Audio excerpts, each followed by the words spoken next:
stupid thunder cracks. Digital flames. Rise! From the code he's born! Half beast, half man! Zebra stripes of justice!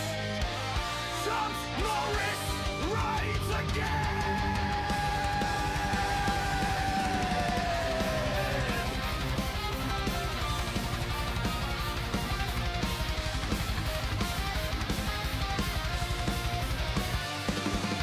Spawned in the glitch of a dying arcade, a hero awake and no quarter paid. Joystick lightning runs through his veins, roundhouse kicks rewrite the game. Eyes of fury, mane of chrome, and pixel realms it makes his home. From Mushroom Kingdom to Elden Ring, every boss shall feel his sway. Lighting Chuck Norris, savior of the code. Karate of chaos, the overlord. Zebra-headed warrior, master of pain. Kicking through the screen, speed makes the change. Chuck Norris, hear the battle cry. When pixels bleed, the villains die. From Amy Hill to 3D skies, he saves the day with zebra might.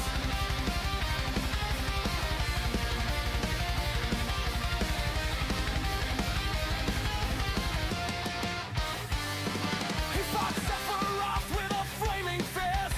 Dodged blue shells, they barely missed. Uppercut Bowser through the final screen.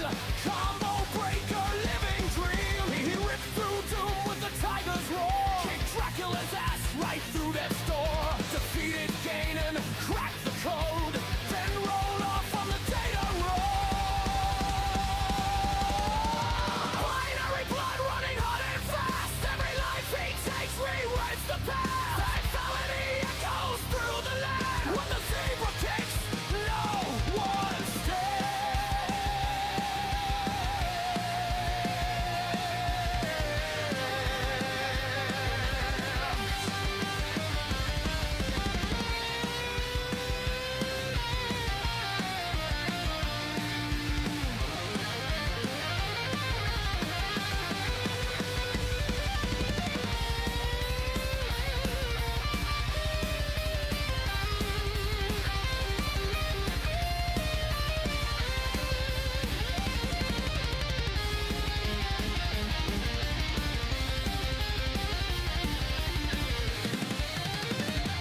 Favorite Chuck Norris, the legend reborn. From glitch to god, the codes adorn. Black and white stripes of fate collide. He spins, he strikes, the world's dissolve.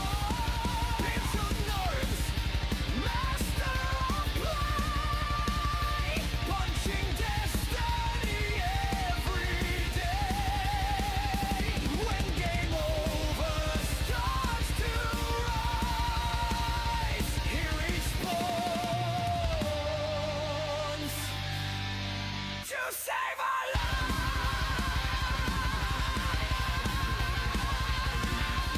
Jump, jump, jump left.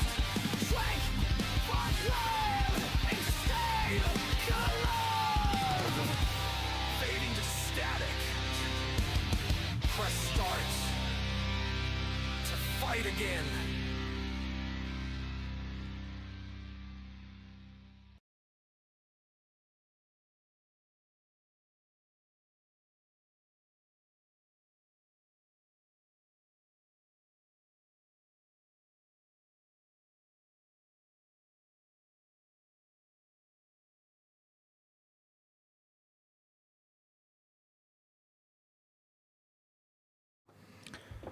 Howdy doody, everybody.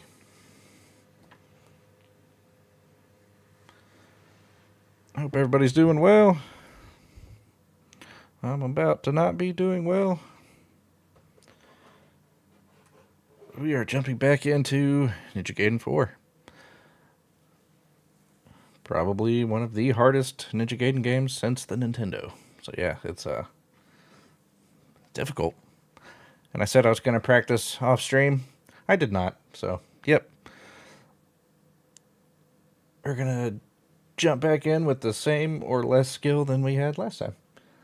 But it'll be fun. Yeah, without any further ado, let's jump into it. Hello, Stitchy. Welcome in.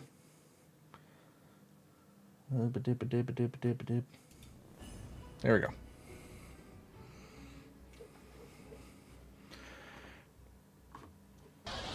That's a lot of nuts!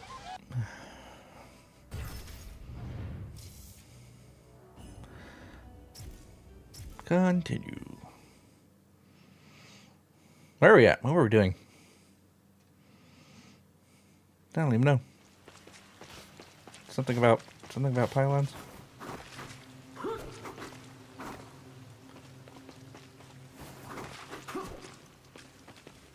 Oh, that's right. We just did one of those little, what do they call them? Purgatory something or others. Can I smash that? No, I can't.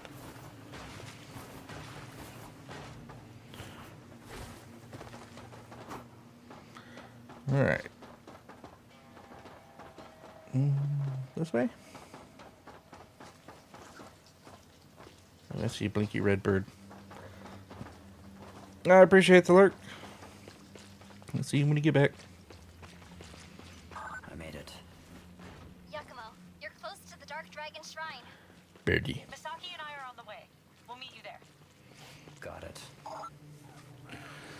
All right, this is gonna be easy. Actually, it's going to be super easy. Barely an inconvenience. I don't need to talk to you right now. You, however, I will talk to. What do you need? I'm close to a Dark Dragon Shrine. Yay. Alright, I have 0 life elixirs. Let's buy some.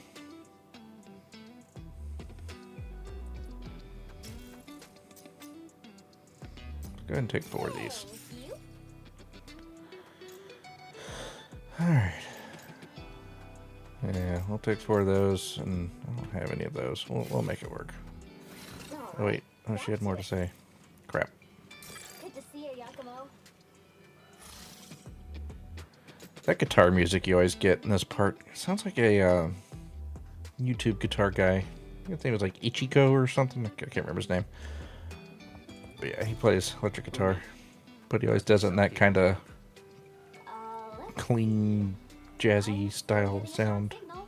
He's making his way to the shrine of the priestess intel. He's really good, but You know, I've never sometimes the way that he has his guitar like effect sounds and everything just, I don't know, sounds like a weenie guitar sometimes.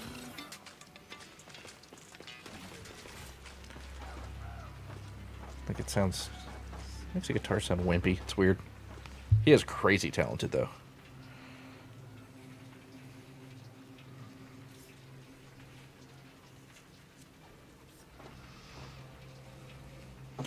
Alright, I believe all the audios are good. Let's see.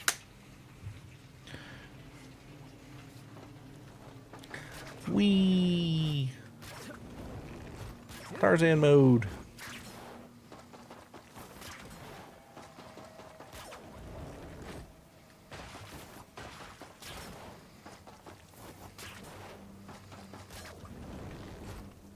Well, good. Wrong buttons.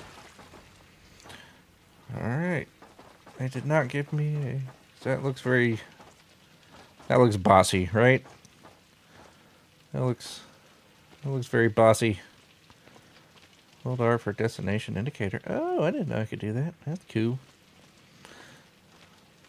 Who knows? Maybe it'll be easy.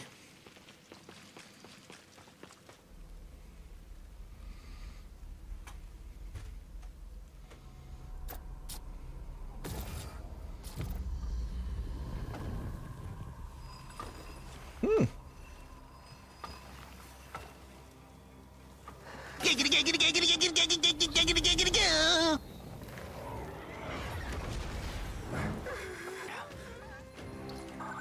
that the demon?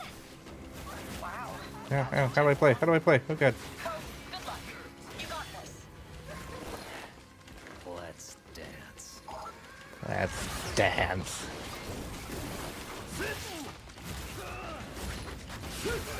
Yeah.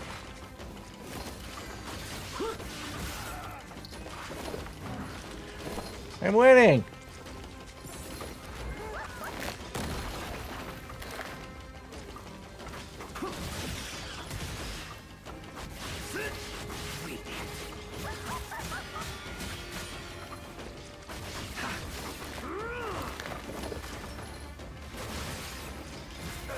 Yeah.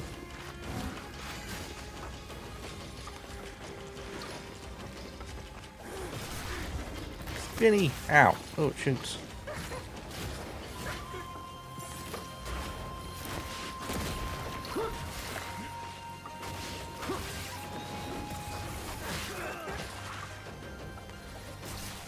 The umbrella, it's like fighting the penguin, but hotter.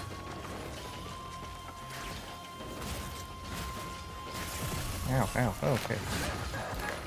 Oh, I was pressing all the wrong buttons. Oh, God. Oh, that was cool. Did I win? Wait, did I win?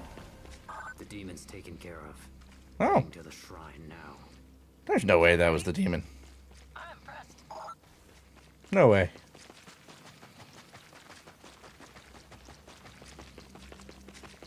A friend of mine is ranting about her other half, and I'm trying to sound interested. It happens.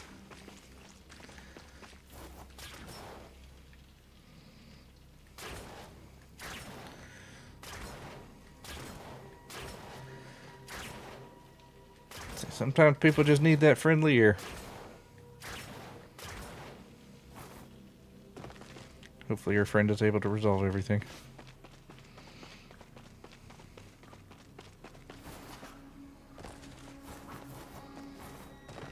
Wait, did I go the wrong way? I think I went the wrong way.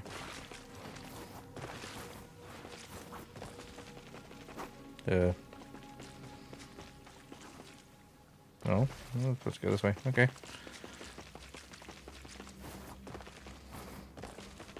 Yeah. Oh, I have to press a button. Oh, nope, there she is. Wait, it's not dead? I'll finish the job. You're just doing her little umbrella dance of seduction. Look at her twirl away. Blocked off. We've been obstructed on our end as well. We'll have to find another way. Brillies. Yeah, I felt like that boss fight was too easy. What's that? What's that thing? You want to freak on me? Yes, he does. Don't press Elden Ring buttons.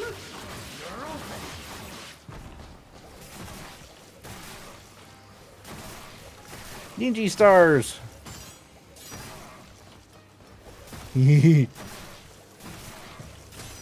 I got infinity of these, buddy.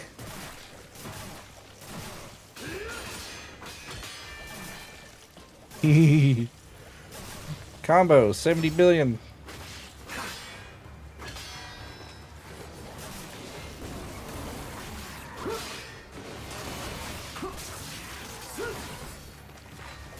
Ninjas.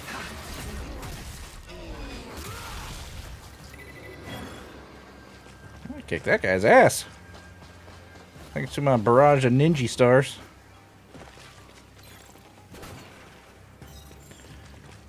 Can't stay, just boarded a flight, but at least I want to drop in and say, hey, I appreciate it. Hope you have a safe flight. Glad you're able to actually get on a flight right now.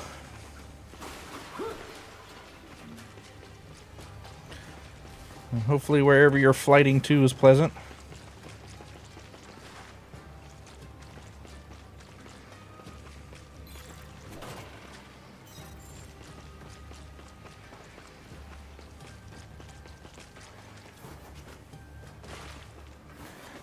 What, can I open that? I can't open that. Ooh, that makes me want to go back and check what's up these stairs before I go that way.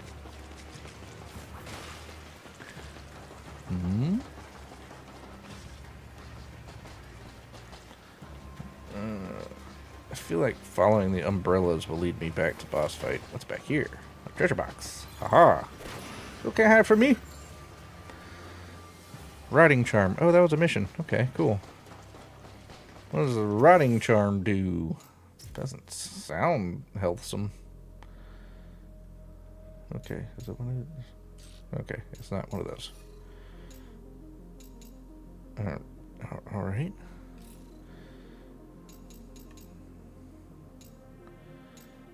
Or something orb. Wait. Uh-oh. I hit wrong buttons.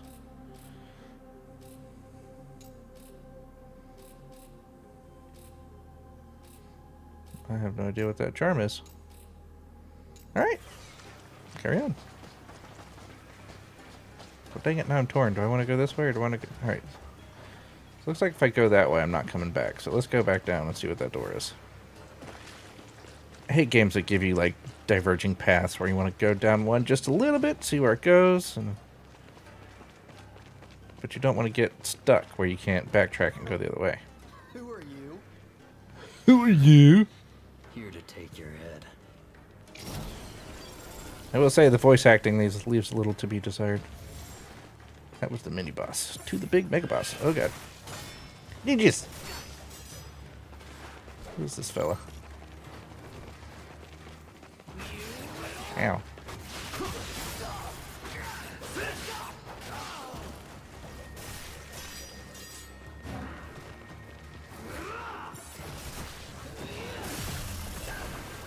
Did I counter him or did he whack me? Yeah, he whacked me. Oh, he killed me. I think I got bones coming out of his arms and stuff. Okay, retry battle. I thought I would at least make it like 12 minutes into the stream before dying.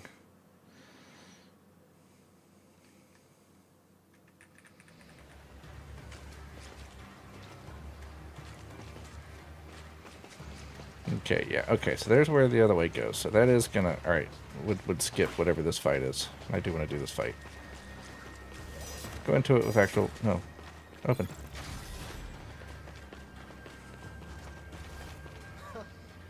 Who are you? Who are you?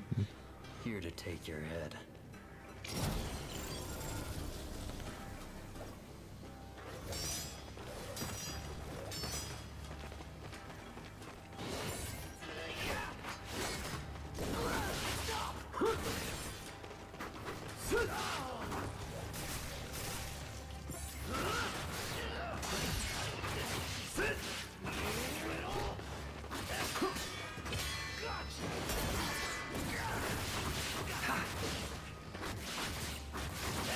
Can I Azuna drop this guy? Oh, you might be deft if I can Azuna drop you.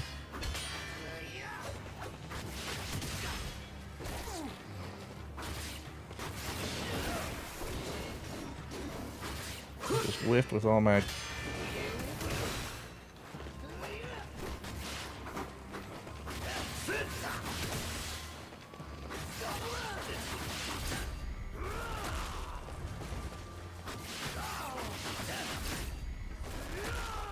You just keep letting me drop you on your head. That's cool. That works for me.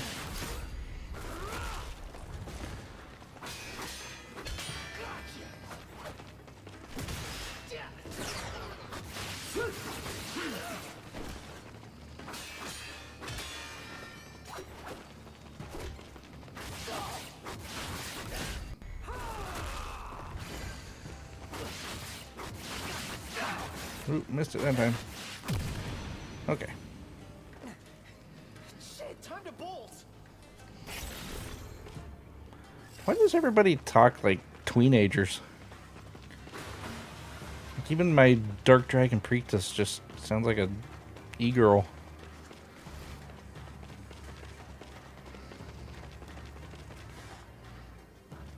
Half expected when I freed her. Make sure you tune into my OnlyFans. Meowdy doody. Welcome in, Odin. We fought a boss, sort of. She had an umbrella. She threw purple shit, and I killed her super easy.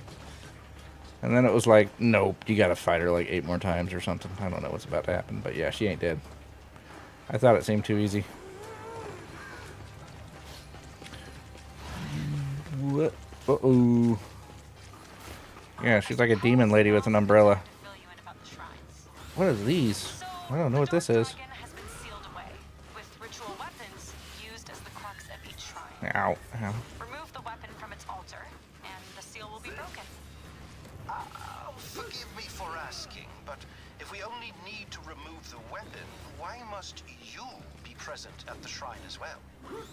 Furthermore, what would stop someone else from removing the weapons from the shrines? That's why I placed a little curse on each of the ritual weapons, to make sure they can't be Yeah, I'm gonna get cursed. which means that it's impossible for anyone to break the seals without me there. I see. Well, you've sure done a thorough job.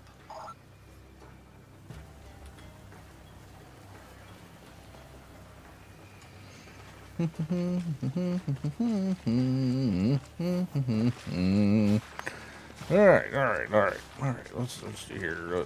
Oh. Where am I going? This way.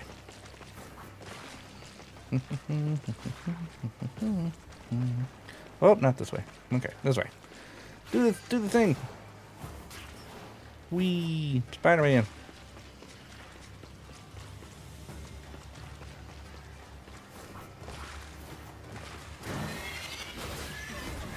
Ow, ow. Ow.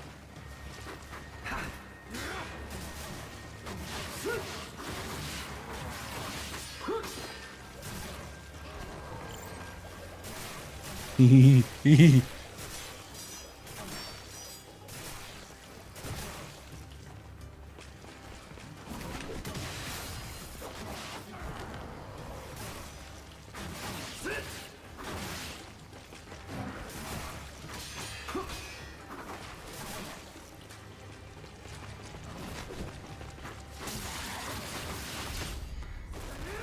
Pile driver! Those guys really aren't that bad. Ooh, I see a box. How does I get box?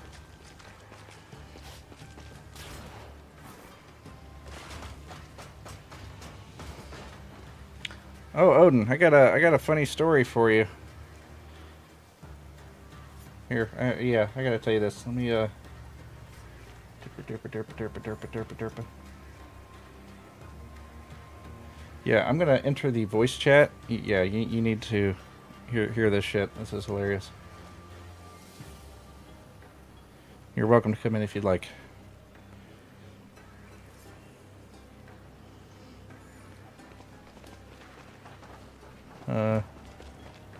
Which way do I go? Which way do I go?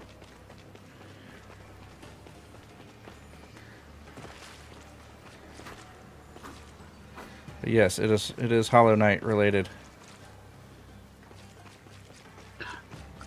Hello? Howdy doody. Hey man, what's up? Yeah, so fun fact, fun story. Uh-huh. I was doing Path of Pain last night. Okay. I was actually kicking ass somewhat. I think I only had about like 2 more sections to go before I beat it. Mm-hmm. And I beat a section, and I saved a clip of it so I can piece them all together later and make like a big montage. Mm. And so I saved a clip, and I couldn't tell if it actually saved or not. Mm-hmm.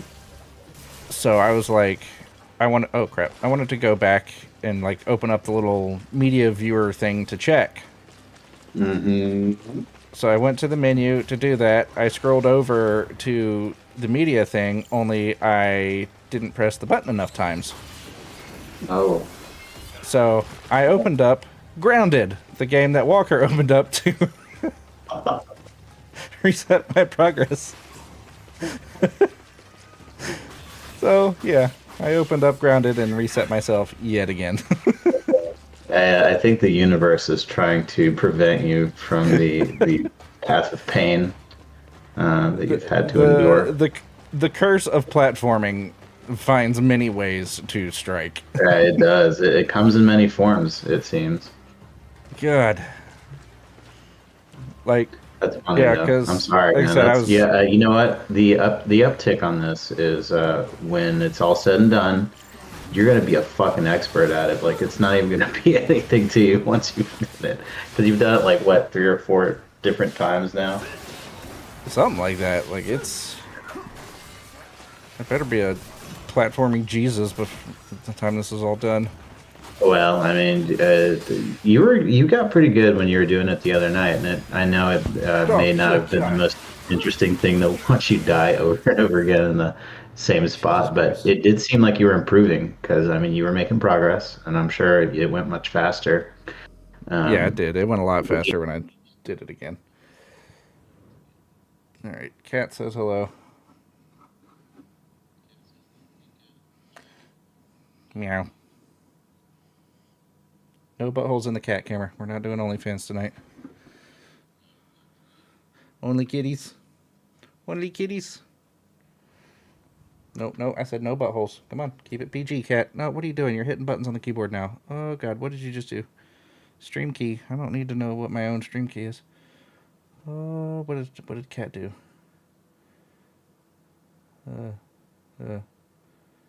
Back. Oh God, what did it? Oh no.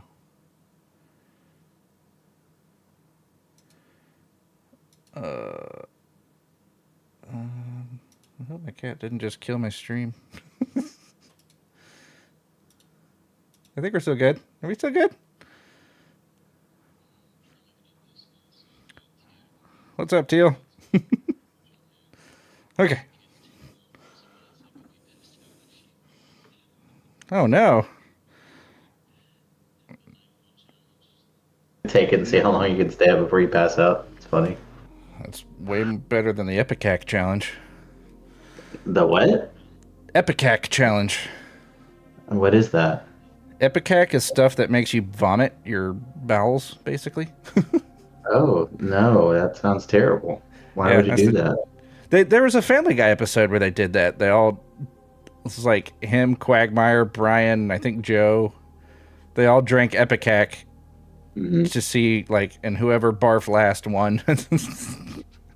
They're all just barfing on each other and But do like, you crying. really win when you're No, nobody. literally barfing out all of your insides? That sounds horrible. It was something obscure, like Peter found out his pharmacy would let him run a tab, so he just started putting all kinds of goofy shit on his tab, including Epicac. That's funny. And no, I will not be including Epicac into stream in any way, shape, or form ever. No, don't ask for it. We don't need that. No, nobody wants it. Nice work out there. That Anyways, too Teal, should be an OnlyFans exclusive, I feel like. I don't know. I feel like that would be an OnlyFans you would have to pay people to watch.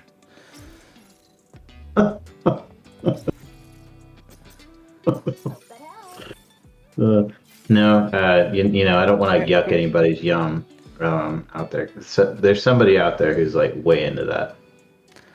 You know, A key for every lock, so they say. I feel like there's certain things where it's like, man, Danny's going to come in and we're going to be talking about this shit again. Yeah, he already had to jump out when we were talking about chlamydia that one time. That was a bad time. Yeah, but no, it's like, I know it's like to each his own and everything is subjective to a degree and whatnot, but I feel like some things should come with a degree of shame. Like if you're into being vomited on, you might need therapy, just a little. Yeah, Just a little. yeah. You should have a healthy amount of shame when it comes to that kind of stuff, for sure. Yeah. It's like don't go full Vince McMahon.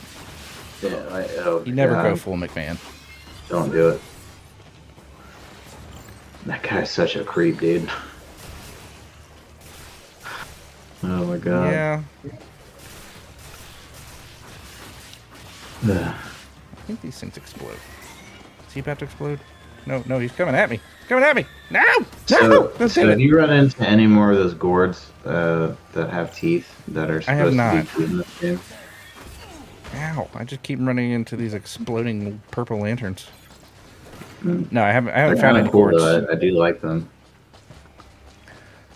The gourds are the exploding lanterns. The gourds are the exploding lanterns? No, I said the gourds or the exploding lanterns. Which one are you saying is cool? Oh, no, I'm saying Kitty. I think the exploding lanterns are kind of cool. They look cool. Everything in this game is really stylized and, and neat. Yeah, it's very interesting. It's a good looking game. Yeah, it's excellent. No, so gotta catch them all. Gotta catch all the gourds in this game. But I hate that they're trying to normalize and call them cute. Because it wasn't a cute thing. It's not like a Pikachu. No. You know what I mean? No. Again, you know, it's no, I'm not trying to yuck anybody's yum because somebody looks at that and they go like, oh. Well, it's like, you know, but it's like the Coca-Cola commercials where it's like, oh, polar bears are cute and friendly. They want to just share a Coke with you. It's like, no, they'll eat your face and they'll have fun doing it. It would like rip your face off and then wipe its ass with it and then just eat your dead body and then shit it out into the ocean. That's what polar bears do. Polar bears are incredibly violent bears. Like they're one of the more aggressive and violent bears out there. But yeah, it is too bad. But everybody's like, "Oh, polar bear, they're so cute and friendly." I'm like, no, no, they're not. Freaking vicious, and they like hunt for fun. They're like one of the few animals in the animal. Wait, what? Did something glitch? Am I going the right way? I feel like I just turned. I guess it's better than what dolphins do. You're a fan of the sodomy, those dolphins. They're a little rough, we'll say.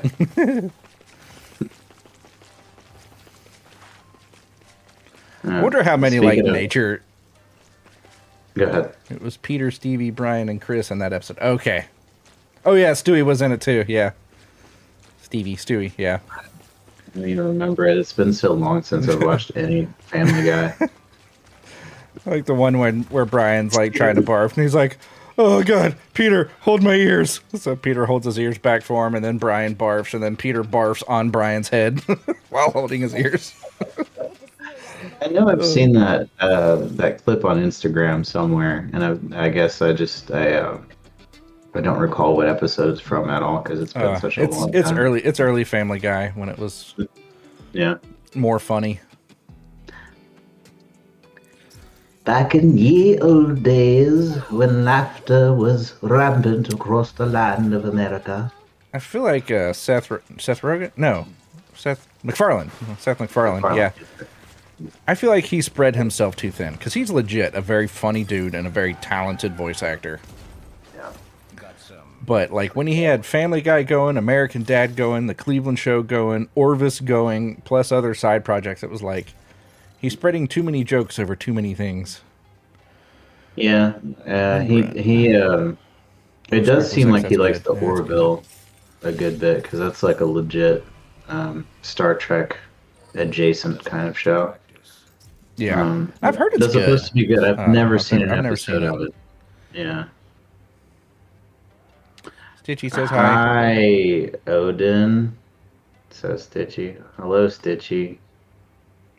Springboard off an enemy to jump into the air. That sounds cool too. Let's do that.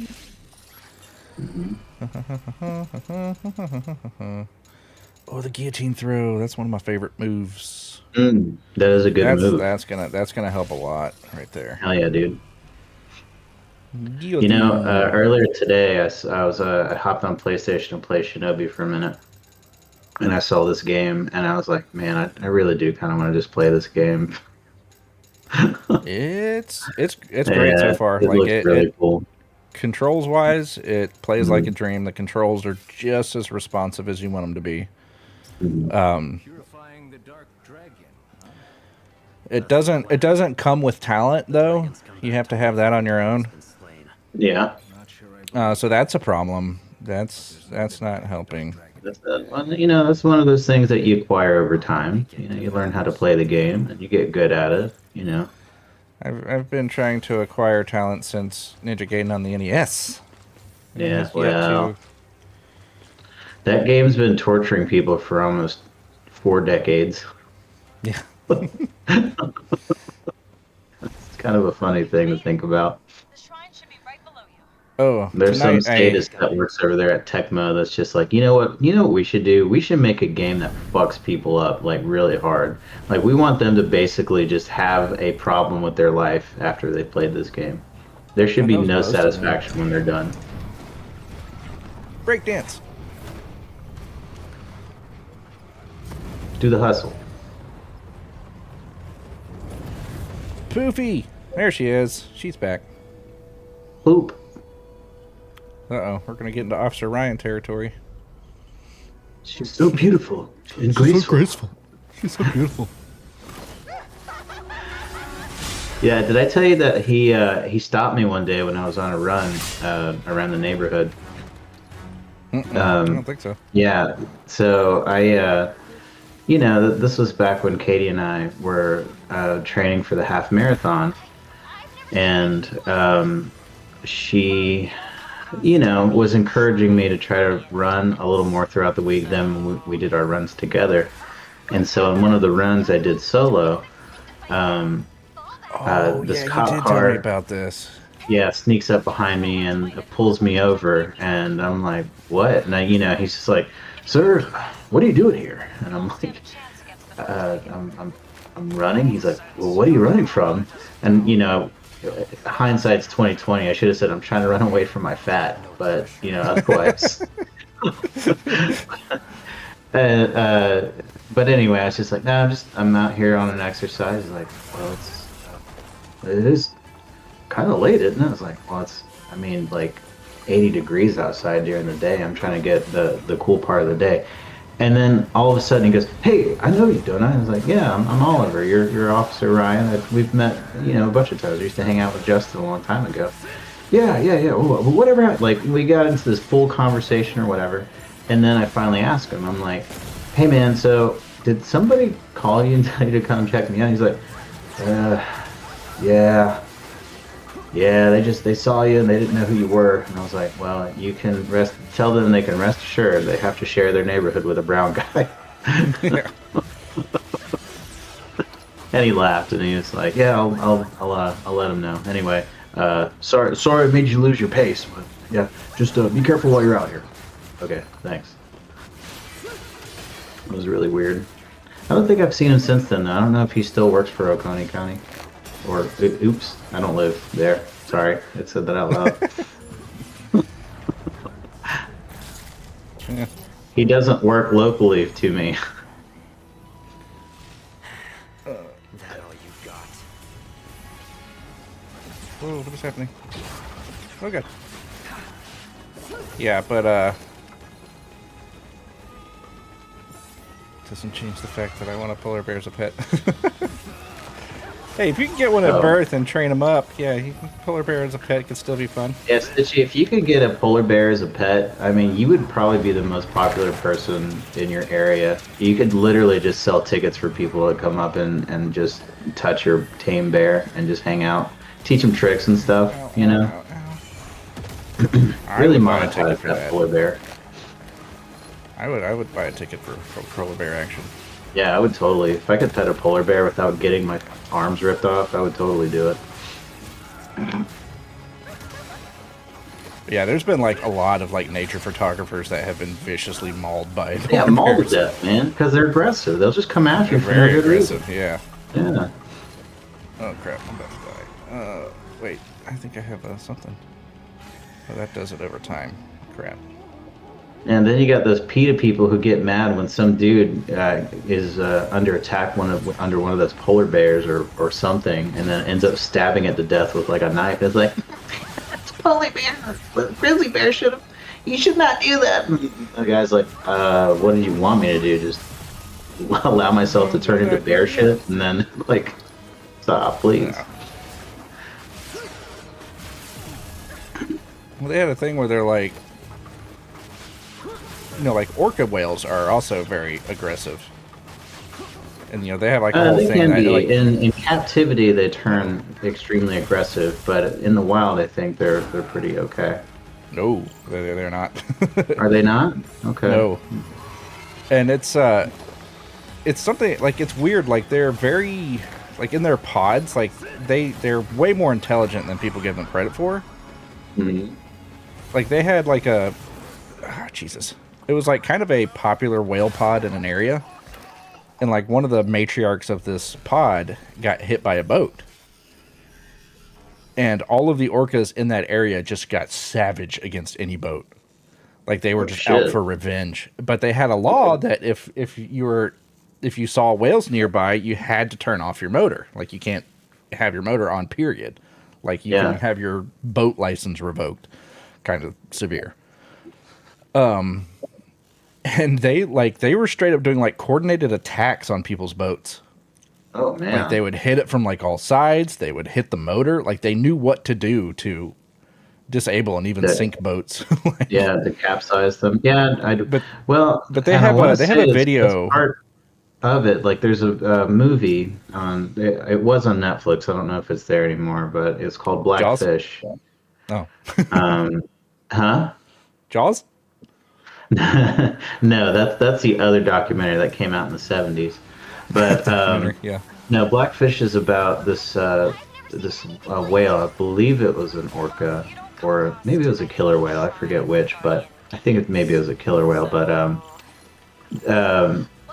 when they got it, it wasn't very happy, and they were having problems with it. And then at some point, it started killing people that were at the aquarium that it was being held at. And then when it became free, it actually taught a lot of the other whales to become aggressive. And so in that area, I think in a lot of areas, like, there have been a lot more attacks from killer whales, who were at one point, you know, just like, we don't really care about humans because they're not really on the menu, right? But yeah, I think just as a result of that one being held in captivity, they're like, hey, we need to watch out because these motherfuckers are gonna, like, you know, take you prisoner and, you know, make you dance and do funny little things that you don't want to do. Well, yeah, I saw a documentary thing about orcas. Like, it was showing them hunt a seal. Mm-hmm. And it was like the seal was up on, like, a big chunk of floating ice. Mm-hmm. And they would coordinate. They would get, like, 3 at a time. They would swim pretty fast, like, kind of right at the surface of the water. Mm-hmm. And, like, all at the same time do, like, the same motion that would cause a rush of water to go on top of the iceberg. And they were trying to knock the seal off the iceberg. Oh man. And they would also, like, again, they would get under it and do, like, a coordinated thing and hit it, just bump it to try to knock it off. Like, it was just weird to see them, like, hunting as, like, a pack. Like, very coordinated. And they were doing the same thing with, like, fishing boats and stuff. Yeah, it's crazy, dude. Yeah, it's wild. No. But I get the feeling it's a lot like the olden days. You know, you see those old wood carvings, like those old German ones or old English ones, where some sea creature is attacking a vessel, and, like, it's a giant squid or it's some giant monstrosity that's in the ocean. So I think we're just making a return to that time when the sea creatures are coming out to come get us because we've made them angry for some reason. Only a matter of time before the Cthulhu monster comes out to destroy.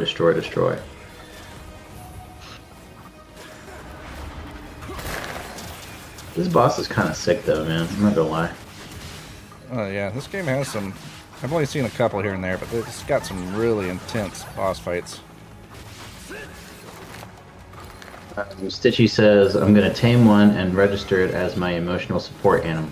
Yes. Wonderful. See how and then far what you I'll can do go is with I'm it. gonna See- bring my emotional support alligator so they can be friends.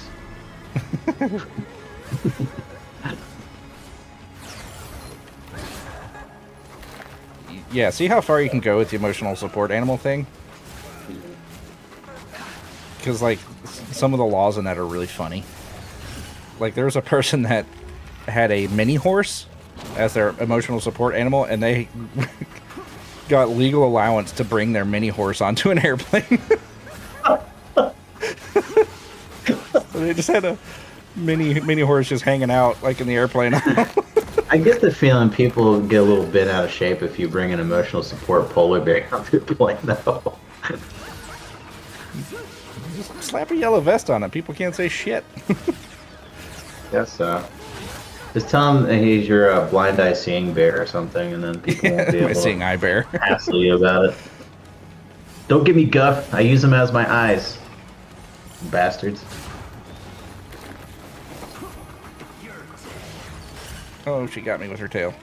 Why does she have a tail now? Where did that come from? Where's she been hiding She's that so thing graceful. this whole time? She's so beautiful. She's so graceful. She's so beautiful. So graceful. Okay, to explain where that joke comes from. So we had a police officer friend when we worked night shift at a gas station. And we were playing Soul Calibur. We invited him to come play with us. And one of the people in Soul Calibur is a character named Setsuka. To be fair, is quite fetching. But yeah, she uses an umbrella for a weapon. Look at. Yeah. But man, this Officer Ryan guy was...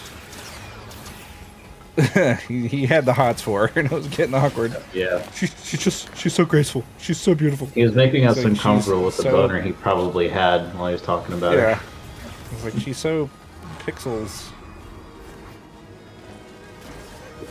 I mean, don't get me wrong. Like, I get it to a degree. Yeah. Tifa exists.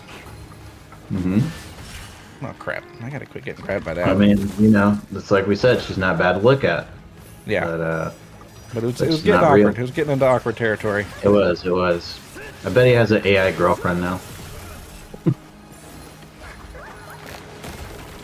He's in the Matrix. Why am I? I'm just eating all the shit right now. She sure does like to hug you with her tail. I ain't 100% mad at it. All right, she's Listen, almost man. there. I just gotta. You gotta beat this chick because she's a furry, and I won't stand for you getting beat by a furry. Wait, I got health back. Where did I get health back from? Oh crap! Oh, dodge! I think Need declaring the furry must be defeated Oh, I got her. gave you extra health. I got her. Hell yeah. Oh, I gotta finish her off. I still have to press the button. Whoops. Fatality. Oh, I stabbed her through the floor. Finish her. Yeah, I will say I don't like this main character as like a voice actor. He's got that. I like- can't, and so I can't hear it because I have the video turned off so that we can Oh, okay. have a conversation without us talking over the video. Gotcha. Yeah, he's got that kind of like snivelly sounding voice, kind of like the Noctis dude in Final Fantasy 15. Is he like Raiden from Metal Gear?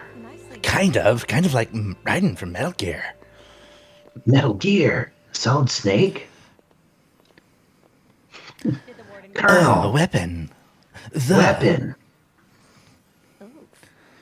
That bad, huh? There's the Dark Otacon. Priestess lady. Helicopter.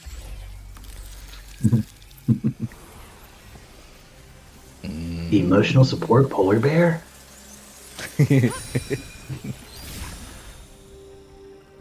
That would be awesome. Raiden turns into Cyborg Ninja, also with a Cyborg Polar Bear. Cyborg polar bear? Yeah, that would be rad. I'd Riding play in the that battle. game. Hell yeah. A polar bear jouster. Mhm. Oh, I'm about to get a new weapon, I think. I mean, this is cool and all, but I just want to be Hayabusa. Oh, that's not... Aw. Don't do that. Don't do that to me, game. Don't give me something that's a blade that I'm supposed to use like a blade, but then you make it twisty, and I'm just like, that won't cut. It's twisty. Mm, Maybe it's a stabby weapon. maybe. Give people the pokes of doom. It's like a lance. And that does it. We've Where'd broken you just put that? Lance? Where'd it go? Watch your back. You're a wanted criminal now. Giggity. Hey, ass butt. Blue spermies that are escaping? Oh, Foxy Lady. I just got a trophy called Foxy Lady. Mmm. Foxy. Foxy lady.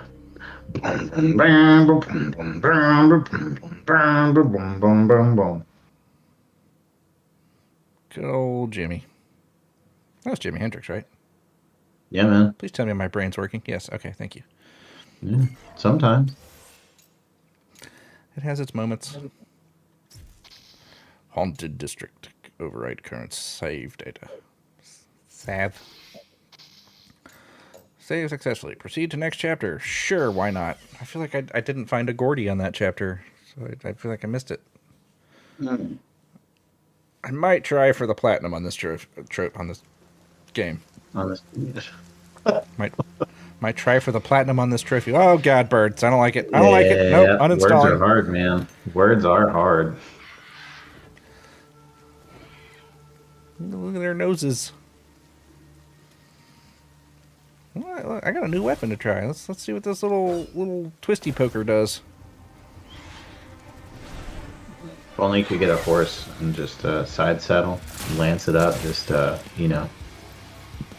stab a bunch of monsters on the end of it like they're a bunch of marshmallows, and then roast them. That'd be cool. Monster mellows. Mm-hmm. Oh, he is stabbing. Okay, so I think we got a thrusty weapon. Poked him in the belly. Oh, it's a drill. What the? Hell yeah. It's like Bloodborne. You got like trick weapons. Well, alright.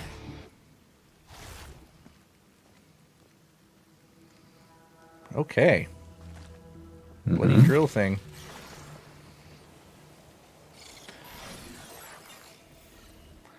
So when he finishes his quest here, he's going to take on a noble career as a dentist. Oh, I see a cavity. We're going to have to drill. Yeah. Giant drill just in the mouth. Okay, That is what it feels there's- like, though. All right, time to get going. You're in Philhouse's Okay. sanctum. The next Dark Dragon seal should be in the main structure deeper. This could be good fighting single opponents. Single opponents? These are sacred grounds. Yeah, when does that ever happen in this game? In other words, expect a lot. It's like, hey, here's a nice boss fight. Just you and the boss. Oh, he just summoned a horde of helpers. Nobody else. I gotta fight this plus 17 werewolves. Now, to be fair, I did take Umbrella Lady on. Just one-on-one. Where am I going? Where am I going? I got this thing.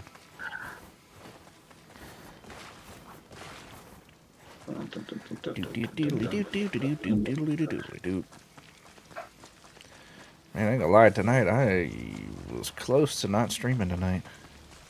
Yeah, what's going on? Oh man, 4-year-old is being a pain in the booty. The joy of having children, huh? I think like today was just basically just an 18-hour long tantrum, just all day.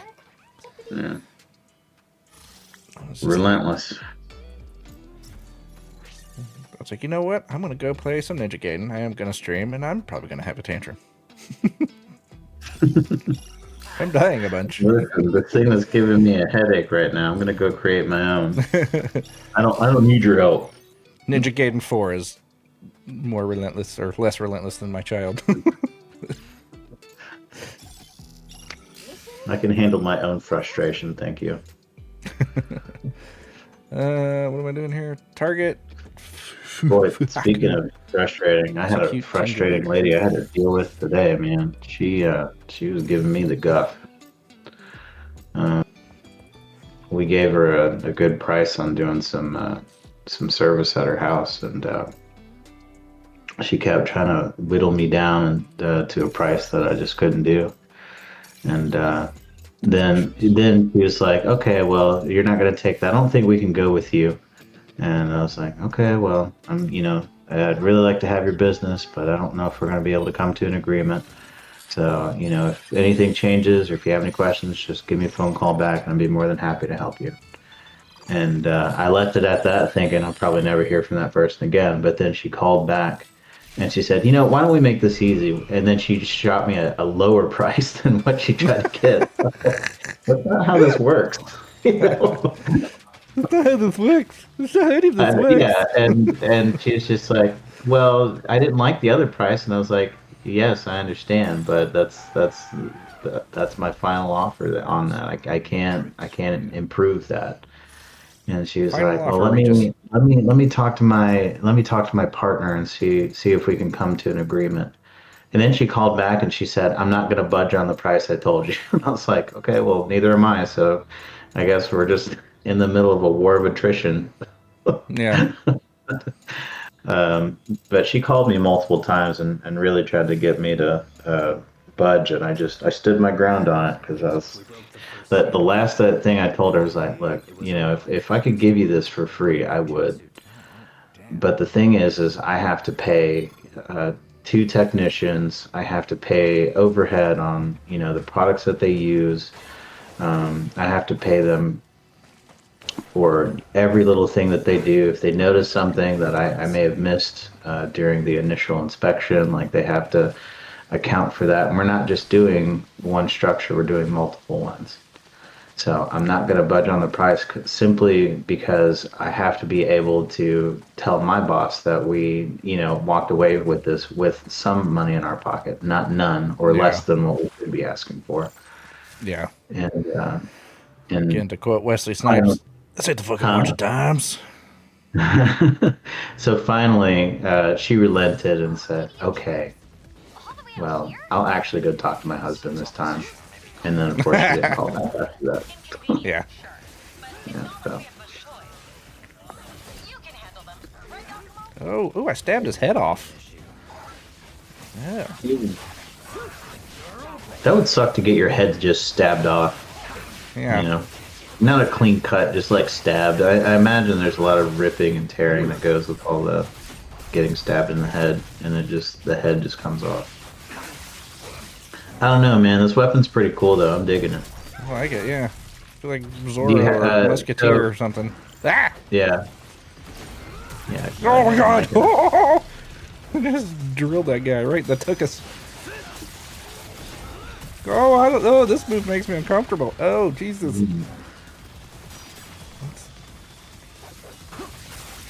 Yeah, I am liking the stabbies. Oh, pretty wow. cool. Drill, baby, drill. Jesus. Mm. Blood Raven transforms. Okay, yeah, I get it. Fuck your gun. I got a drill, bitch. About a gun to a drill fight. Mm. And you just got screwed? Oh, and I can Tingu drop him. Or, Tingu drop, what's it called? A Zuna drop? Zuna drop, there you go, thank you. Yeah. My brain works sometimes. Oh, it's one of the special guys. Ooh, 2 of the special guys. I don't know, man. I feel like the drill is kind of the easy button for you. You're like laying waste. Aha! Guillotine throw.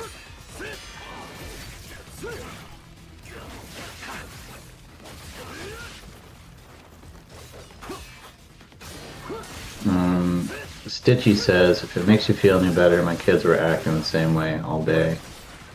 All day tantrum. Yeah. That's never a good day. Yeah, we're trying to do like a thing. Like we're doing this whole thing of you get these little shoe boxes and you go and you buy like some presents and some necessary items and stuff like that, and you send them over to like kids over in Africa and stuff like that don't have anything. Mm-hmm. And this kid, he's right in line. He's ready to do it. Of course, he's still asking for toys for himself too. But it's like that's not why we're here. We're here to do this little thing. Yeah. And God, Logan was just the whole time was just, I want this. You want to put that in your box? No, I want this for me. Like, well, we're not shopping for you. You just had your birthday and Christmas is coming up. We're doing stuff for other kids today. And man, like he just had a full blown, just absolute meltdown in the store. And I was like, all right, we're going out to the car. So, That's wretched, dude. I'm sorry. and he was just in the car, just screaming while my wife finished all the stuff. Like, I was just like, okay. Yikes. I was like, Logan, I'm calling Santa and I'm putting you on the naughty list. I'm doing it. Do they have an elf on the shelf, or do you guys not do that? We did it like 1 year, kind of put the elf out, and then forgot about it. I had plans. I had plans, but I forgot to do anything. To me, I see a lot of people in all of my adventures for work, and that's one thing I notice when parents do that. The children seem to be very well behaved, as opposed to parents that don't do it at all. Kids are kind of rambunctious and wild. Yeah. And, but anytime a parent, I've heard them say, all right, well, hey, you better watch out. The elf on the shelf might be watching. Kids straighten up, because there's the threat of the sneaky looking little elf on a shelf just hanging out. Our situation, our situation with that is a little bit different, where my wife's dad does Santa Claus every year, so their Santa Claus is Grandpa. Oh yeah, man! So it's that's and he's such a good Santa Claus too. He looks amazing as Santa Claus. Yeah, he does do a good job with it. But it's like Santa is Grandpa. Grandpa's gonna give me toys. I already know this. I used a potion I didn't need to use. Is he still doing that at all, or has he kind of chilled that out a little bit? He hasn't. I don't think he did last year at all, because he had shoulder surgery. And the place he was doing Santa at, that he would normally do it at every year, was like, we're doing a black Santa this year. Oh, okay. Well, so he was like, okay. do what you do. Go as you go. Yep.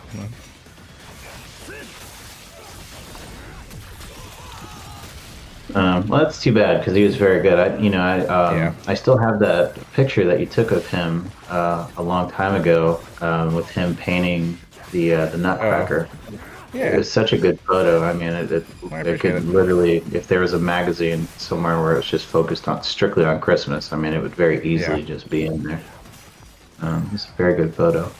It was funny. I did that photo for a photography project for when I went to photography school. And that teacher it was like the end of the year final project, and he was like, he made a point before he did that. He's like, nobody in this class has ever gotten 100 on this project. He's like, I basically don't think it's even possible. Oh, I'm almost dead. Crap. And so I did that for my project, the little series of photos with Santa. Oh crap, I'm about dead. Don't die. Get good. Oh, that's cool. You can do like a mid-air guillotine. Throw. Oh boy. But yeah, after I turned that project in, I got my grade back. Not only did I make 100, but he gave me extra credit. Wow. Like I made 110 on that project. Oh yeah, dude. I think part of it was he really was just made him feel the spirit of Christmas with that, and it's legit, dude. You were like that photo it's one of my favorite ones I've ever seen of a Santa. And I'm not really a huge Christmas person, but I'm like, man, this is good. If I was a little kid, I'd be like, yeah, that's Santa Claus. Oh yeah. Now he's good at it, and it's not just the look and stuff; it's how he interacts with kids and stuff, like talking with them and whatnot. Yeah. He tries to make each kid feel special when he does do the Santa. Yeah. But and he's just got that big personality too. That it goes right together. So yeah, he was very good at it. And he's got the booming voice too that kind of helps. Like, because I went to a Santa one time and he looked the part, and then I sat down. He was like, "What do you want for Christmas this year?" I was like, "Huh?" His ho ho ho was more of a ho ho ho. I was like, Santa, can you get a voice actor? I don't care if you look like one of those crazy Chinese movies. I really want you to have a better voice than that. You need to be dubbed like a kung fu movie where your lips don't match the words. I'll do it. Why, hello there, little boy. Can we get you this year? You gotta have more presence. You can't just have a meek sounding Santa Claus. That doesn't make Yeah. sense. He's supposed to be jolly. That's right. It's right in one of his nicknames. Yeah, it's like I'm not really getting a bowl full of jelly. I'm more of a tummy full of soy. Soy Santa. It's Soylent Red. Yakumo,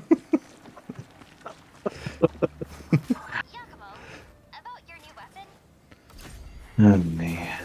I gotta do a bad one tomorrow. I'm not looking forward to it. Knew the weapon Bed would be bugs? powerful, but this Oh, yeah. certainly warrants further Ugh. study. It's 7 services tomorrow. All of them bed bugs. Just All of them wretched. We'll explain later, Sayori. For now,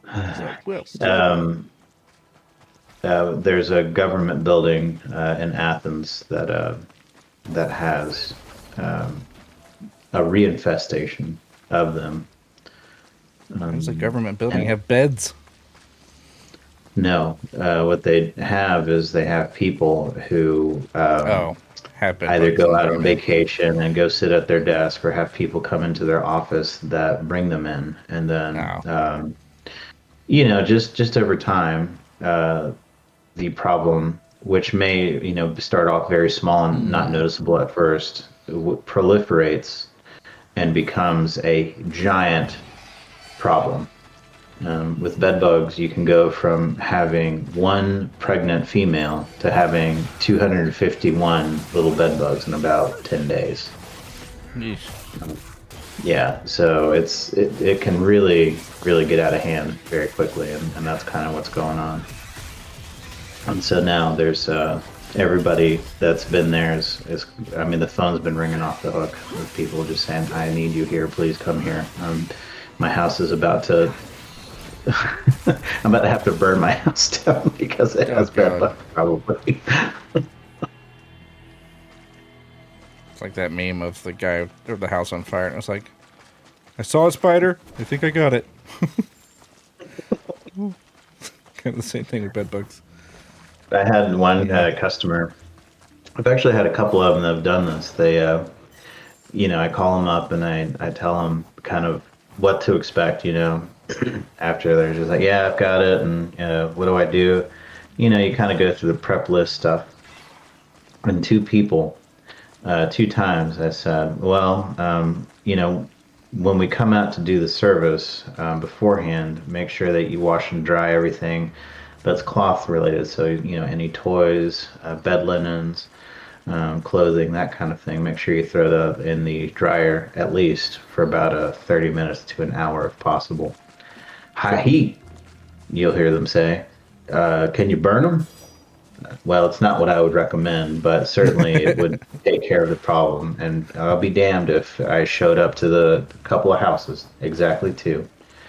And both people had thrown everything in every room that we're going to treat into a bonfire that was in their front yard. No joke. Burned everything. Terminate that bad man with extreme prejudice. I mean, and to be fair, they didn't have a problem after that. So it worked. I said, oh Lord man. Jesus, it's a fire.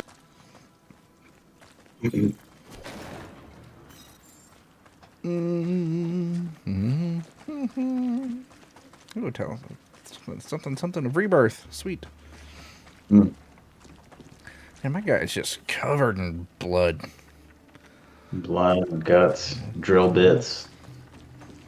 That probably is what would happen. Hmm. Blood, guts, and drill Um, bits. Sounds like I a mean, heavy you metal just, band. you've been using that little drill tool thing, and you Kinda like you it. see him just like stabbing and just blood flying out. It's crazy. Oh yeah.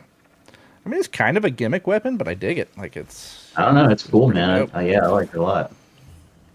Now, here's my question: are the nunchucks in this game? I hope so. Gotta have that Vigorian flail, man. That's what like Yeah, gotta kinda, if have you that. look at his Big rule. back, he's Mhm. got whatever that thing is on his back. I kind of thought looked like the Vigorian flail, sort of like just one of them. but it's like his blood capsule or something where he keeps all his stuff. People are going to be wondering why I'm just positioning the camera to look like straight up this guy's butthole. Save it for the OnlyFans, man. My cat's like, hey, that's my job. You're taking our germs. This blood-binding ninjutsu you mentioned earlier. Cat's losing his butthole job to a ninja. Free show. Gross. Is that a dog? Wait, what's that? Oh, that's a person. I saw it crawling around. I was like, crap, this game. Whoa, what is Cyborg Bird Shield Man? With his new weapon too. Boo, man. What is this thing? Specifically chose the weapon to seal away an all-powerful You know what kind of reminds me? It kind of reminds me of the repair droids from Star Wars, but from hell. Oh my gosh, the dude with the shield. Yeah. Except, but it doesn't have its shield up like its head. Like it's kind of got the same like dome shape as the repair droids from Star Wars. Yeah. But like I said, it's like a demon converted to ninja coin. Yeah, I was trying to make a. So how do you get rid of them? Oh, how do you get rid of the bed bugs? Oh, Stitchy asks. Stitchy. Well, let me push up my nerd glasses while I go to work. Now, bear in mind, with this advice that I'm giving you, I charge by the word, so it's $100 a word. So I hope you got your Venmo ready. So if, and I'm joking, I'm sorry, no, I'm not being serious about that, but this I am being serious about, and to anybody else who's listening, because I can't stress this enough. Do not, I repeat myself, do not try to treat it on your own. You will not do it. They hire a professional. They know what they're doing, and if for whatever reason they don't handle it, in the amount of times that they go out, and it really depends on what products they use or what service they decide to treat with. They usually come with a guarantee that they will come back and continue to retreat until the problem is taken care of. Do not try to do it on your own. I've seen too many of our customers attempt. Are the worst. Yes, they attempt to do it on their own, and instead of resolving the issue, they end up creating an environment where bed bugs begin to have an immunity to whatever product they're using. And you don't want to create a super bug because now it's even more difficult to take care of. So do not try to handle it on your own. If you see something that looks like a little apple seed, they're the same exact shape, size. If you see something like that walking around on your bed, you've got a problem. Call somebody immediately and have them do an inspection. Inspections are typically free. And they'll run over any sort of guidelines you need to do prior to them treating. In some cases, they'll just tell you, exactly as I've said. Make sure you clean or wash and dry your cloth materials, so bedding, clothing. Stuffed animals, that kind of stuff. If it can be washed and dried on high heat, go ahead and do it. Paper materials, if you can throw it away, go ahead and throw it away. You don't need it. And then, of course, try to clear out the room as much as possible because that'll ensure that you get a good treatment prior to them coming. Now, with some of the newer products that they have now, there's not a lot of prep work that's involved. Mostly just the cleaning of the sheets and cloth materials is all that's required. And then after they've done it, it usually only requires 1 or 2 treatments. But, I mean, I've seen some treatments with chemical because of the superbug problem. I've seen those go on to like 5, 6 different treatments, and a lot of times that comes down to the preparation wasn't done beforehand, on top of the client creating a superbug that's resistant to whatever product that we're using. In the most extreme case, and I have seen this, a whole house will be covered up in them. And I mean, when you open the front door and you look inside, I want everybody to imagine this, whatever room you're sitting in right now, or standing in, or whatever you're doing, I want you to look around on your walls. I want you to look at your table. I want you to look at the ceiling and the floor. and imagine that it is just peppered with bed bugs. I have been inside that house before. It's like Temple of Doom. Yes, a veritable temple of doom. In that case, when that happens, there's no choice. You have to do a heat treatment, and that's very, very expensive for your home because they basically have to come in with these giant fans and heat up the entire house, and you're getting a treatment for the whole house, and you will be paying thousands of dollars to get that done. So, like I say, if you see something that looks like a little apple seed walking around in your bed, do not attempt to try to do it on your own. You will spend more money trying to do it on your own and make the problem worse than if you just call a professional to come out and handle it. So I hope that's answered all your questions about it. Yeah, just be careful. But There is not a good way to joke. Yeah, there's not a good way to prevent them. It doesn't matter if you're clean or dirty. I've been inside houses that are $500,000 to houses that look like it costs $50 and somebody with a cardboard box to put together. I've been inside those houses before, and anybody can literally have it. It's just a matter of you being in the wrong place at the wrong time because it is what they call a transference type pest. So I hope that's answered all your questions. Yeah, That'll be $500. Thank you. Put it on my tab. Put it in the Chump Norris Advice Fund. There you go. Wait, I'm going? Okay. I don't think I'm going. I don't think I can run. No, I think we got to go down. Okay. I'm always working. I feel like when my wife and I, when we go out to parties or some sort of function, that's literally the only thing people want. Oh, is Oliver here? Hey, can you come look at this real quick? Like they want to show me their phone and this weird thing that they saw, and it's like, oh yeah, okay. Man, I imagine sometimes like if Katie gets the same treatment with what she does, like if she do the same thing. All the time. It's like people are like, what is this gross? I imagine she probably gets some really gross photos. And it's funny because she'll say this, well, you need to talk to your doctor and they need to get you set up with an appointment to have an ultrasound or something done.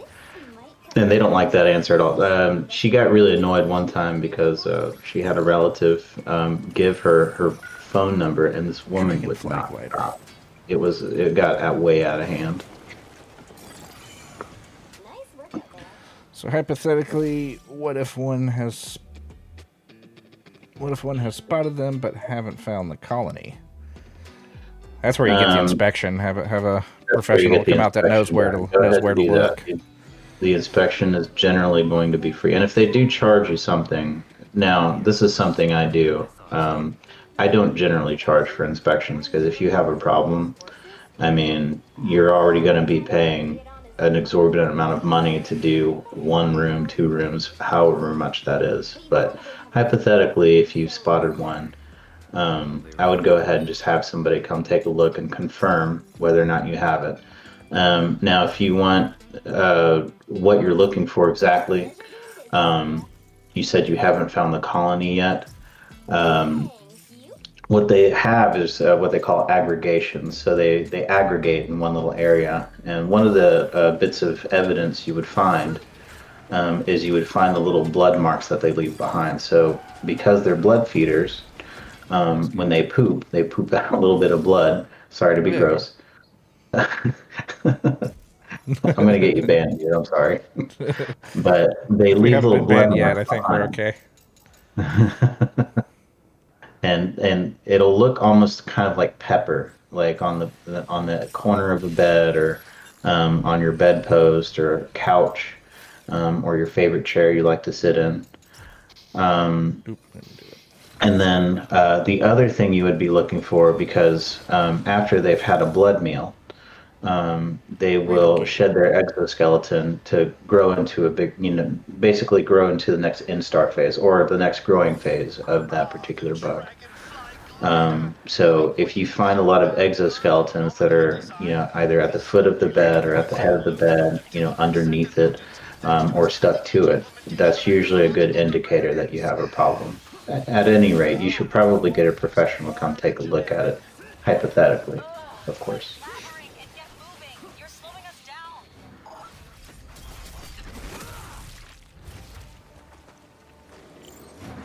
Sorry, Justin. I didn't mean to bogart your stream with all this Oh, it's all good. bug talk. Hmm? So no, that's fine. I said I don't mind. Yeah. I'm just trying to not die. I got wings. You're doing your own Red- pest control right now. I got a Red Bull suit. Yeah. Yeah, and it is funny, like, where you do that for a living, and then how many games we play that involves killing bugs. It's like playing I'm Grounded all or for it. Helldivers. It's like, Oh, yeah, for a little while I was telling people I was a professional hell diver, and they're like, "Oh," it's like, no, I actually work in pest control, so it's yeah, legit. kill bugs.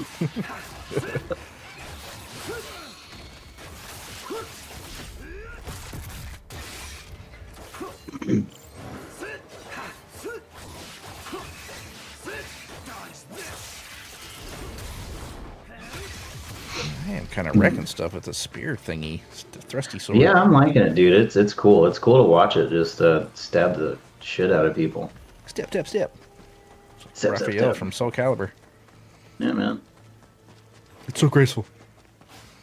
Oh, what button do I press here? I forget. So beautiful. There we go. Okay, forgot how That to move's select. awesome when where you impale them. You become the ninja impaler. Love that.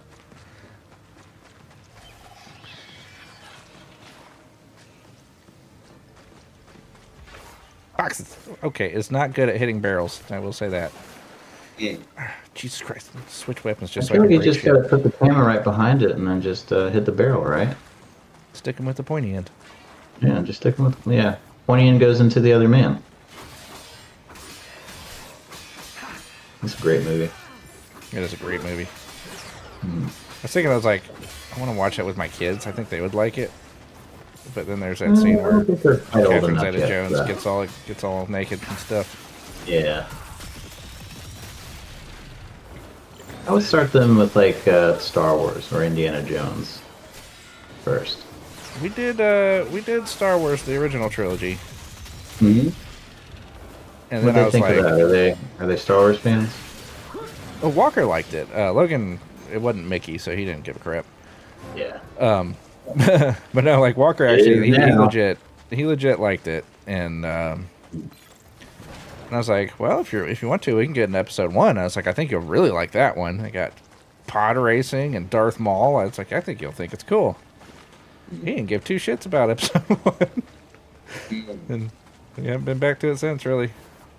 That's too bad. I need to get him on the Clone Wars show, something like that. Yeah, that's what I was about to suggest. Is that Clone Wars show is just enough of a Gordy. cartoon where I think kids can kind of latch onto the aesthetic of it, but then Where'd he go? feel wise, I mean, it feels exactly like Star Wars in every way, shape, and form. So it's a good What's the microcosm of what Star Wars is. Like, it has the essence of it, but being contained into a small, bite-sized episode. It's actually really impressive that they were able to do that. Yeah, they did pretty good. I was like, I think there was a few stinker episodes, but for the most part, I think it was. Yeah, there were more wins than there were losses. There are a couple yeah. ones where I'm just like, I don't really care. Like, this is a filler episode. Yeah. But yeah, for the most part, it's pretty cool. How do I grab this thing? Mother fricker. Alright, I found a Gordy. Gimme. How do I don't. Alright, hold on. I forget how to grab Gordies. I think there's something specific you're supposed to do, and I can't remember what that specific thing is.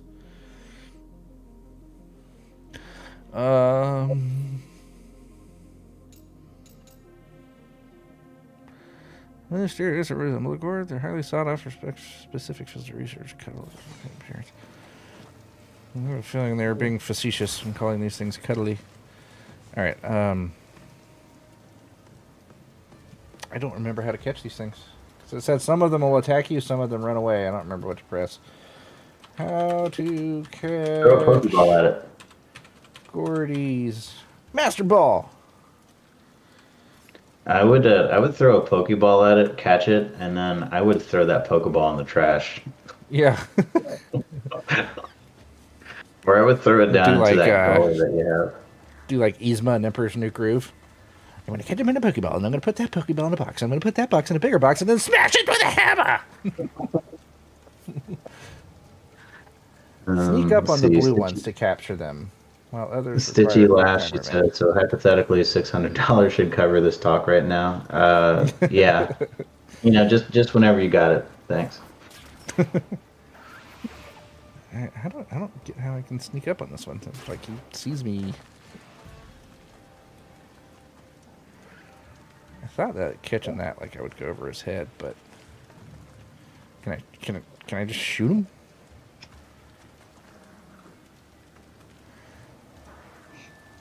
Yeah.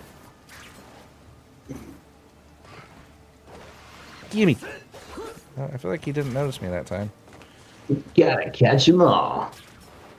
Catch him, gotta catch 'em all. All right. I'm gonna give you a hand here. Hold on a second. Gotta catch 'em all, Pokemon. You Got him. catch. Oh, you got I him. got Okay, him. got him. Yeah. Yeah, it just said sneak up on the blue ones and quick timer event for the red ones. Mhm. Okay, I just wasn't being sneaky enough. Surprise, surprise. I'm the guy that when I play Metal Gear Solid, I just run around and fist fight everybody or machine gun everybody. I don't ever try to stealth. Black. I don't get it. I really don't get the appeal of it. Like they really wanted to like, hey, how do we make a cute creature? But it's Team Ninja, and they're just like, we only know how to make horrible demons and ninjas, and that's the closest they could get.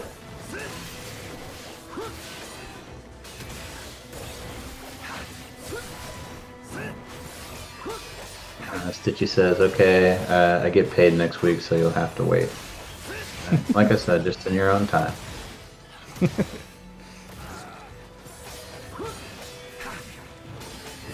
I got Stitchy covered. Put it in the Chump Norris fund. Put it in the Chump Norris tab. Okay. Well, Stitchy, you've been absolved of your debt, so Justin will now have to cover that for you. So that means you're going to have to bring more people into his stream now.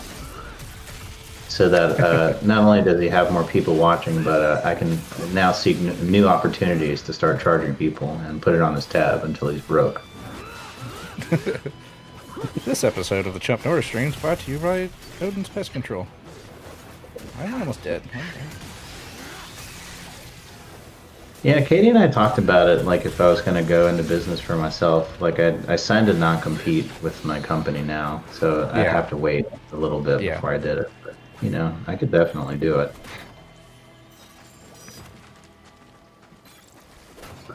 She says she owes you dinner now. I don't know, man. That better be a hell of a dinner for $600. Oh, man. They have some fucking chicken tendies or something that are fucking bomb or something.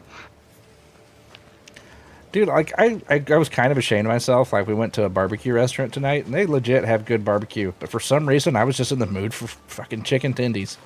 Oh, my God. I love Went to a barbecue place and got chicken tenders. Yes. I'm shunning myself right now, but damn it. Or some Dino Nuggies. I still Katie and I still buy Dino Nuggets because we love them. My kid always wants Dino Nuggets. Steak dinner should cover it. Man, yeah, my wife and I, we went out to this place called like Old Hickory Steakhouse, and it's in that Gaylord Resort place, like near Nashville. Gaylord Resort is freaking amazing. It has a silly name, but it's that place where it's got like a giant like atrium and like botanical garden built inside of the hotel. Oh, okay. Like it's got like a city built inside the hotel. Like they have a river that runs all around. You can actually get in a little boat and go around this river that's inside of a building. It's like Willy Wonka's chocolate factory, but for real. The place is amazing. Cool. But yeah, they have restaurants in there, and they have a place called Old Hickory Steakhouse. Now, I ain't gonna lie, that place was fucking expensive. Yeah. Like for me and Heather's meal, it was our anniversary dinner, so we splurged, but it was like $200.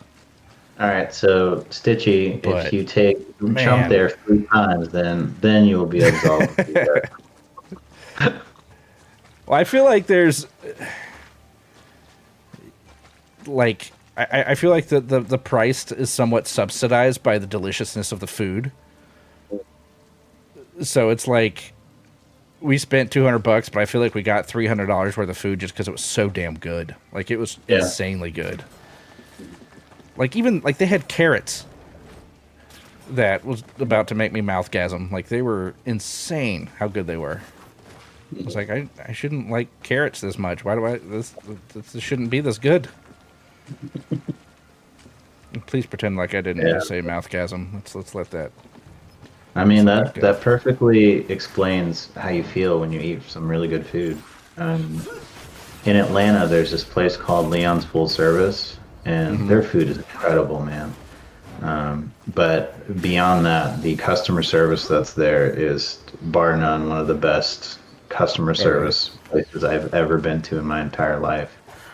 Okay, sounds good. Yeah, I want to say they were probably just about that much. Yeah. So I would say that's like I would say what Stitchy needs to do is we need to find 3 good places for her to take you to, and my recommendation would be Leon's Full Service in Atlanta. We'll stream it. We'll start a food critic stream. Chomps Chomps. Chomps.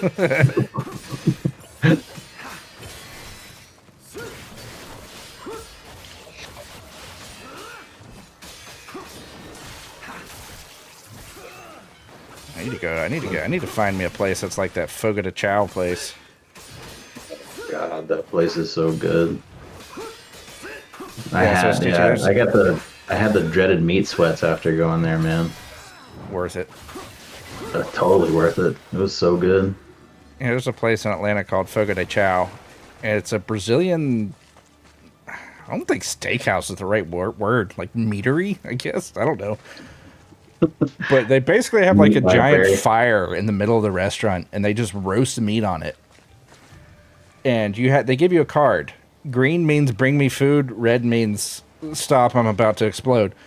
As long as you have the green card up, they're just going to keep bringing you meat, like just all kinds of different things, like everything from steak, chicken, sausages, like just whatever they can find. They throw it on that fire and cook it, and somehow it's delicious. And they just, like I said, they just don't stop bringing you meat. Like they'll come collect the bones every now and then, but it's like, yeah, it's insane. Yeah, it's so good, dude. Yeah, you just charge like a flat rate to go there. It's like $60 a person or something like that. And they just, like I said, they just won't stop bringing you meat. Like they keep loading your plate up, man. Oh yeah, Good. God, it's so good. Yeah. And they bring you like shareable sides, but I was like, I ain't even messing with these sides right now. I just want to devour animals.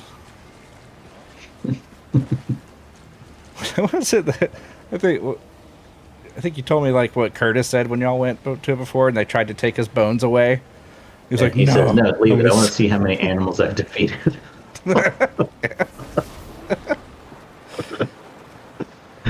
People bring me meat, sign me up. Yeah. Oh, it's a magical place. Man. Like it has topped Disney as the most magical place on earth. If it ain't meat, I don't want it in me. That was another thing that we kept saying that night that we all went there. It was that whole joke that he came up with trying to come up with the most gay-sounding restaurant. Rear Admiral's Meatery. If it ain't meat, I don't want it in me. He's such a wild man. Rear Admiral's Dessert Bar. Mm-hmm. See how much fudge we can pack in there. It got so bad so quick. And why everything was named Rear Admirals, I don't know. He was having a Freudian slip is what was going on. Oh, why he was putting that much thought into it, I don't know. Like I said, he was revealing himself before us. Increase the number of consecutive blocks. That's helpful. Combat skill unlocked. Double. What else we got? What else we got? Anything else? I'm broke. I'm broke. You Need to broke. take out a loan. How you gonna pay him my $600? Do I have a Ninja bank? Man, I was gonna try. I tried to get a new thing to add to my soundboard. So I don't know if you've ever seen him, but on YouTube there's a guy named Diamond Dave that has a ninja school, and he's got some just funny sounders about. Like, it's like this redneck dude teaching people how to be ninjas. And Chop. Ninja chop. yeah, you got your ninja chop, you got your duty chop, you got your Oh karate my chop. god. That guy's And I hilarious. tried to get the sounder of now don't go ninjin people that don't need ninjin. But for some reason my little recording software wasn't working. I couldn't get it. That's too So bad. tonight when I'm done streaming, I got to get some audio clips from Diamond Dave's Ninja School, and I got to make because I'm using my game art from Ninja Gaiden 1, so I got to get a Ninja Gaiden 4. I got to redo the font, call it Chump Gaiden, all that stuff. I need to do that tonight after stream. What am I doing here? Buying stuff. Speaking of Ninja, the new Super Mario Brothers movie trailer came out, which featured a bunch of ninjas from the games, which I was very excited about because that's one of my favorite little guys, are those little ninjas. What are those? Ninjas? They're yeah. From the first game I think they were ever in was Super Mario World. And then they've been in a bunch of other games beyond that. But yeah, they're in the trailer. It made me excited. Also, the movie's gonna have Rosalina in it. Oh, so they're doing And, Super Mario Galaxy? Yeah. Oh, I did see it's going to be voiced by Brie Larson. Mm-hmm. I think that'll be good. Like I'm not a Brie Larson fan. Like I don't like her that much, but she is Well, legit a good actress. She And, is. You know, yeah, I think doing voice She's a acting. very good I think that actress could be. and I think that could be a good I fit. know- And she's a Nintendo fan too. Like she's a big. She is. She's a She's a big huge Nintendo fan. So I think So I that's know like. she's not going to do any or say anything to blow up her spot with Nintendo because that would probably yeah. crush her. Yeah. Yeah. But yeah, and I hope like this time, like if the movie doesn't do well, I hope she doesn't turn around and attack fans like she's done in the past. Like, oh, you men, we don't need you. You can just go away if you don't like it. Yeah. Okay, bye. Let you drink your fan tears. Yeah, Yeah. I don't think we'll be doing that with the Nintendo. But honestly, don't when like they it, just when don't I saw watch that it. it was going to be her as Rosalina, I was like, oh, okay, that's actually pretty nice. I don't mind Yeah. that at all. Yeah, I think that's a good pick. Honestly, I think that'll be good.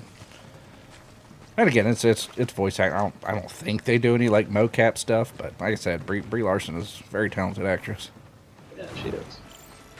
I think she's an Academy Award winner. I think. She is, man. She's legit a good actress.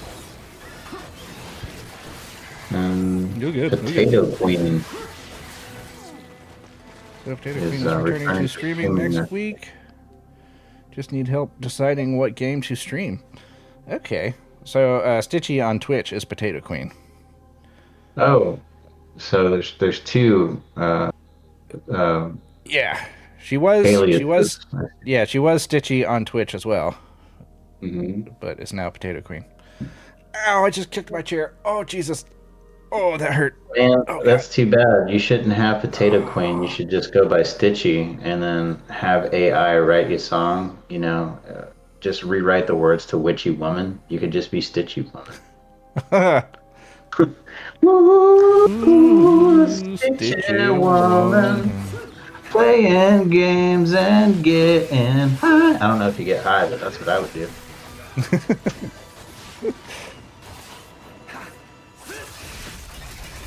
What games do you have that you're deciding between?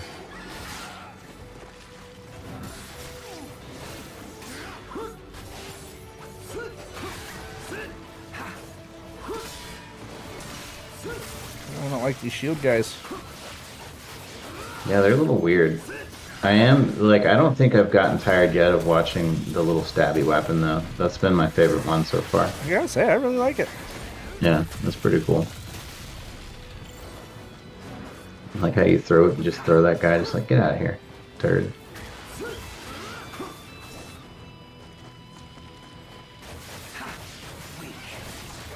Ow.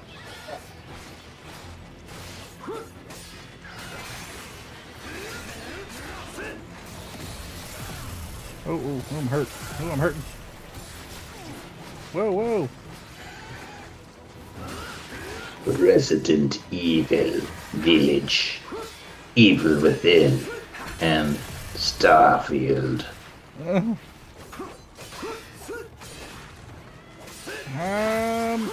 don't know much about Evil Within. I'm a sucker for Resident Evil games, personally. Yeah, those are pretty good. I don't know how I feel about the remakes though. I don't know. We talked about it a little bit, I think, and Yeah. you know, I think remakes are, for the most part, I think they're okay. But I already played those games. You know what I mean? Yeah. When they came out. I don't know. You'd have to really sell me on something really like a. I don't know how you make the experience new enough for me to want to actually go back and do it, unless it's a game I really, really love. And I don't hate the Resident Evil games at all, but I don't have the inclination to go back and play them like I would Metal Gear Solid 3 or Metal Gear Delta in this case. Yeah. You know, like, I think like it works for like Resident Evil 2, where it's, you know, obviously a massive graphic overhaul. Yeah. And for what that game accomplished on PlayStation 1 was, I mean, really pretty impressive. Yeah. Nothing else like it. Literally. Yeah. But yeah, I played or I started Resident Evil 2 Remake, and then I tried to Resident Evil 5 it, where it's like, I gotta kill everything. So I ran out of bullets, and then just got stuck between a rock and a hard place with no way to defend myself, and I was like, oh. And I was like, I should start over and be more conservative with my bullets, but then I just never started it back up again. But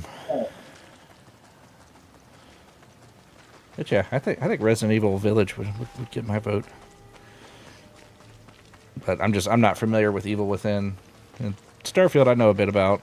I've watched you stream that before. That's where the tater tot was turning the flashlight on and off and throwing grenades at people.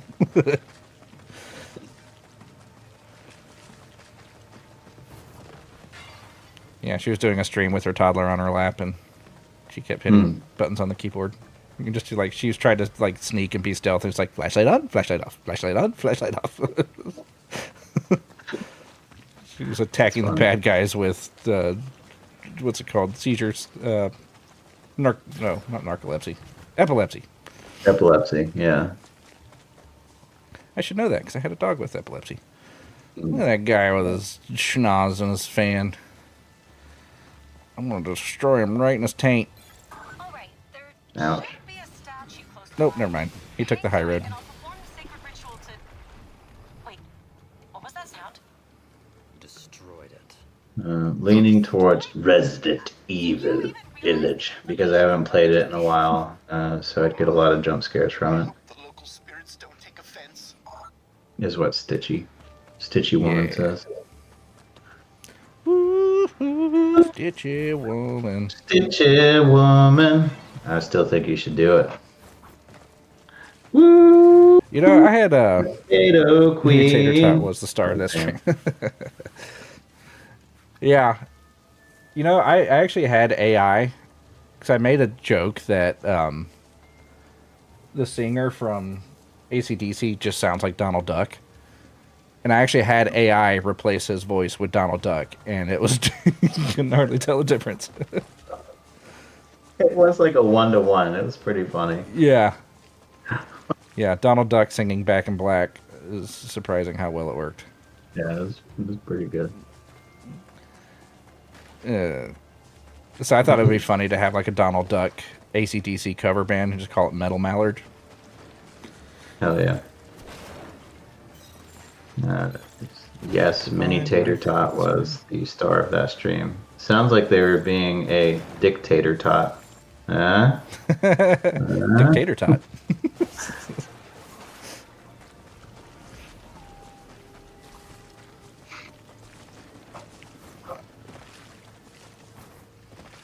Alright, I think we got everything. Hey, look at there, I'm getting better at smashing things with this thing. Woo. Man, I'm really digging this little stabby sword. It's fun. Yeah, dude, I like it. It's just kind of fun to watch Oh, I got watch the Indiana death Jones. happen. Dun, dun, dun, Was I supposed to do dun, something there? dun, dun, Oh, no, dun, it's dun, just end of the dun, chapter. dun, dun, dun, dun, dun, dun, dun, dun, dun, dun, dun.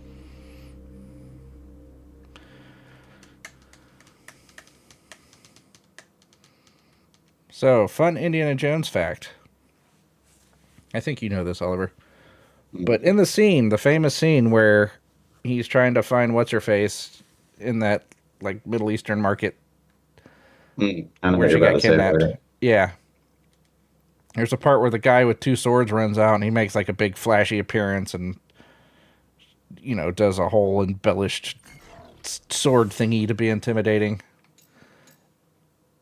And Indiana Jones just pulls his gun out and just shoots him and just carries on. Originally, that was planned to be a very long, drawn-out scene of him fighting that guy, and other things happen, and it cascades into all kinds of different shenanigans. It was going to increase the runtime of that scene by like 12 minutes, which in shooting time would have been several more hours of shooting. Well, Harrison Ford, or Indiana Jones, was actually suffering from a horrible stomach flu or something, like a bad stomach bug. And he was like having to run off to the bathroom like every 15, 20 minutes. And so, like, they would be mid-action scene, and he would be about to crap himself or whatever, or have to go throw up. So they just kept having to cut and reset and restart. So finally he was like, how about I just shoot the guy? And Spielberg and Lucas were like, let's try it. fine. And it ended up being the funniest scene in, like, the whole franchise.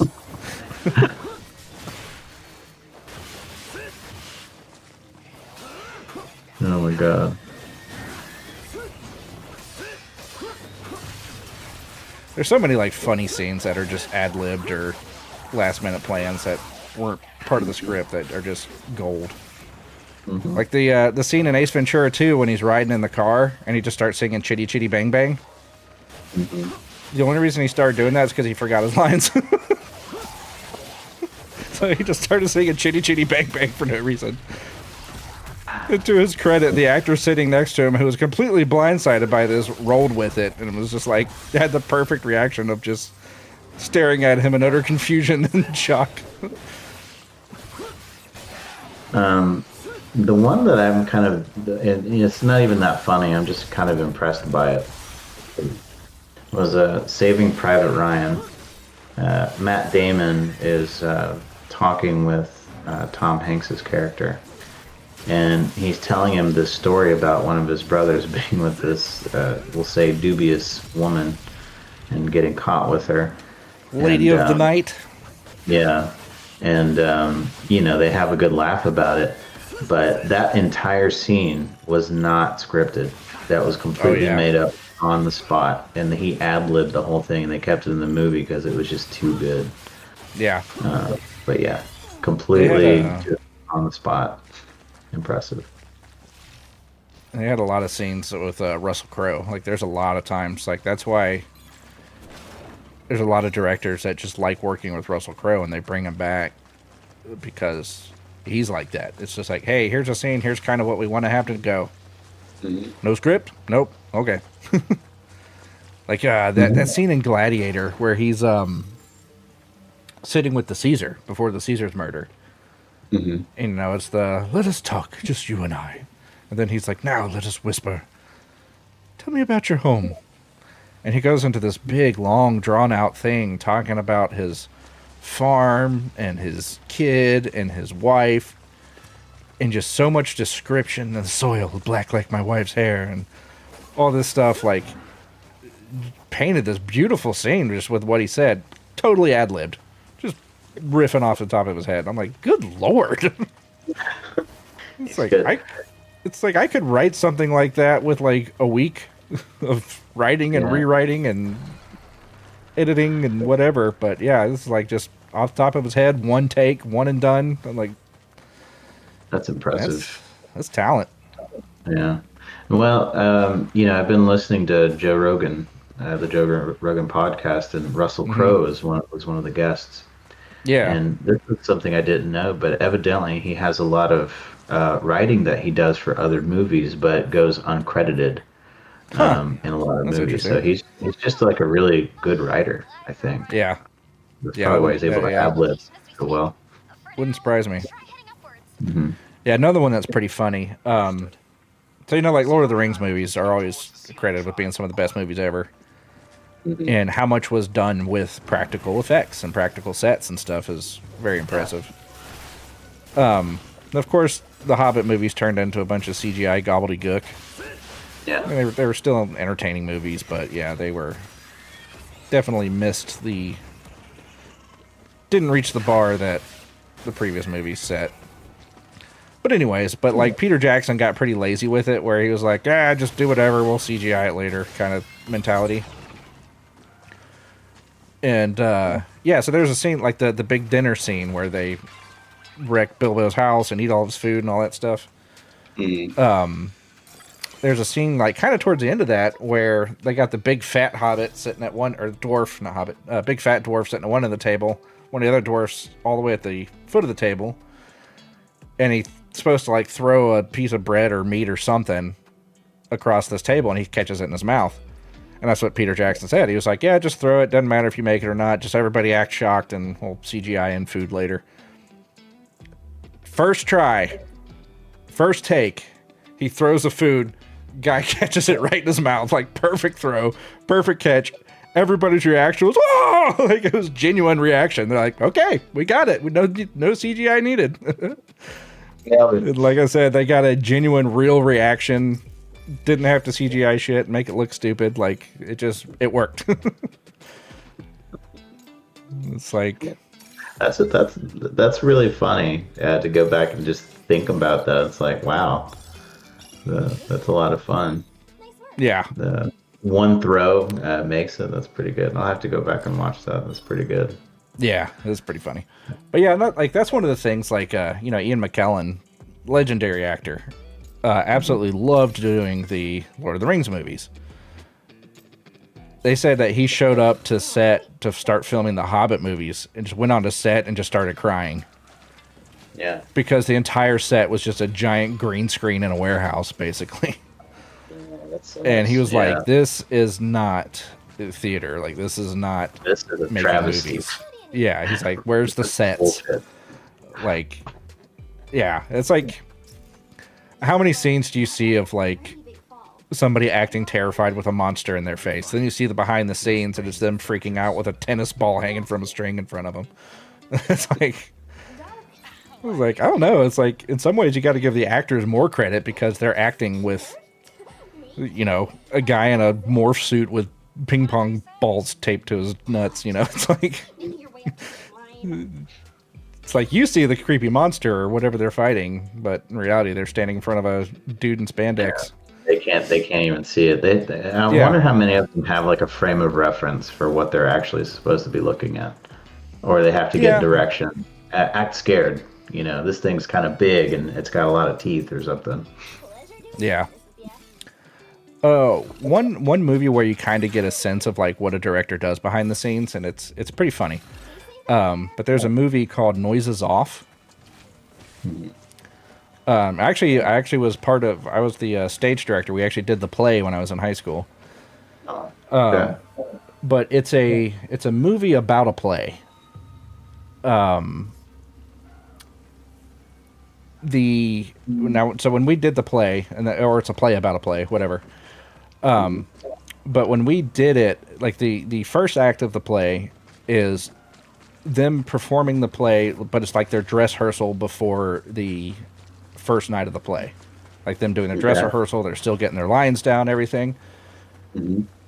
The second act is them, like, actually, like, the first night was actually a big success. They start taking the show on the road. They're going all over to theaters all over the country performing. They've been at it for like a couple months now. and everything's going off the rails. All the actors are dating each other and cheating on each other and feuding and arguing. So the funny part is the first act, you see everything from front stage, like the actors coming out on stage, delivering their lines. In the first act, the director, the actor that plays the director, actually sits in the crowd with the audience and delivers his lines from the crowd. And so then, like I said, we actually built a rotating stage for this, for the second act. So the second act, you see everything from backstage.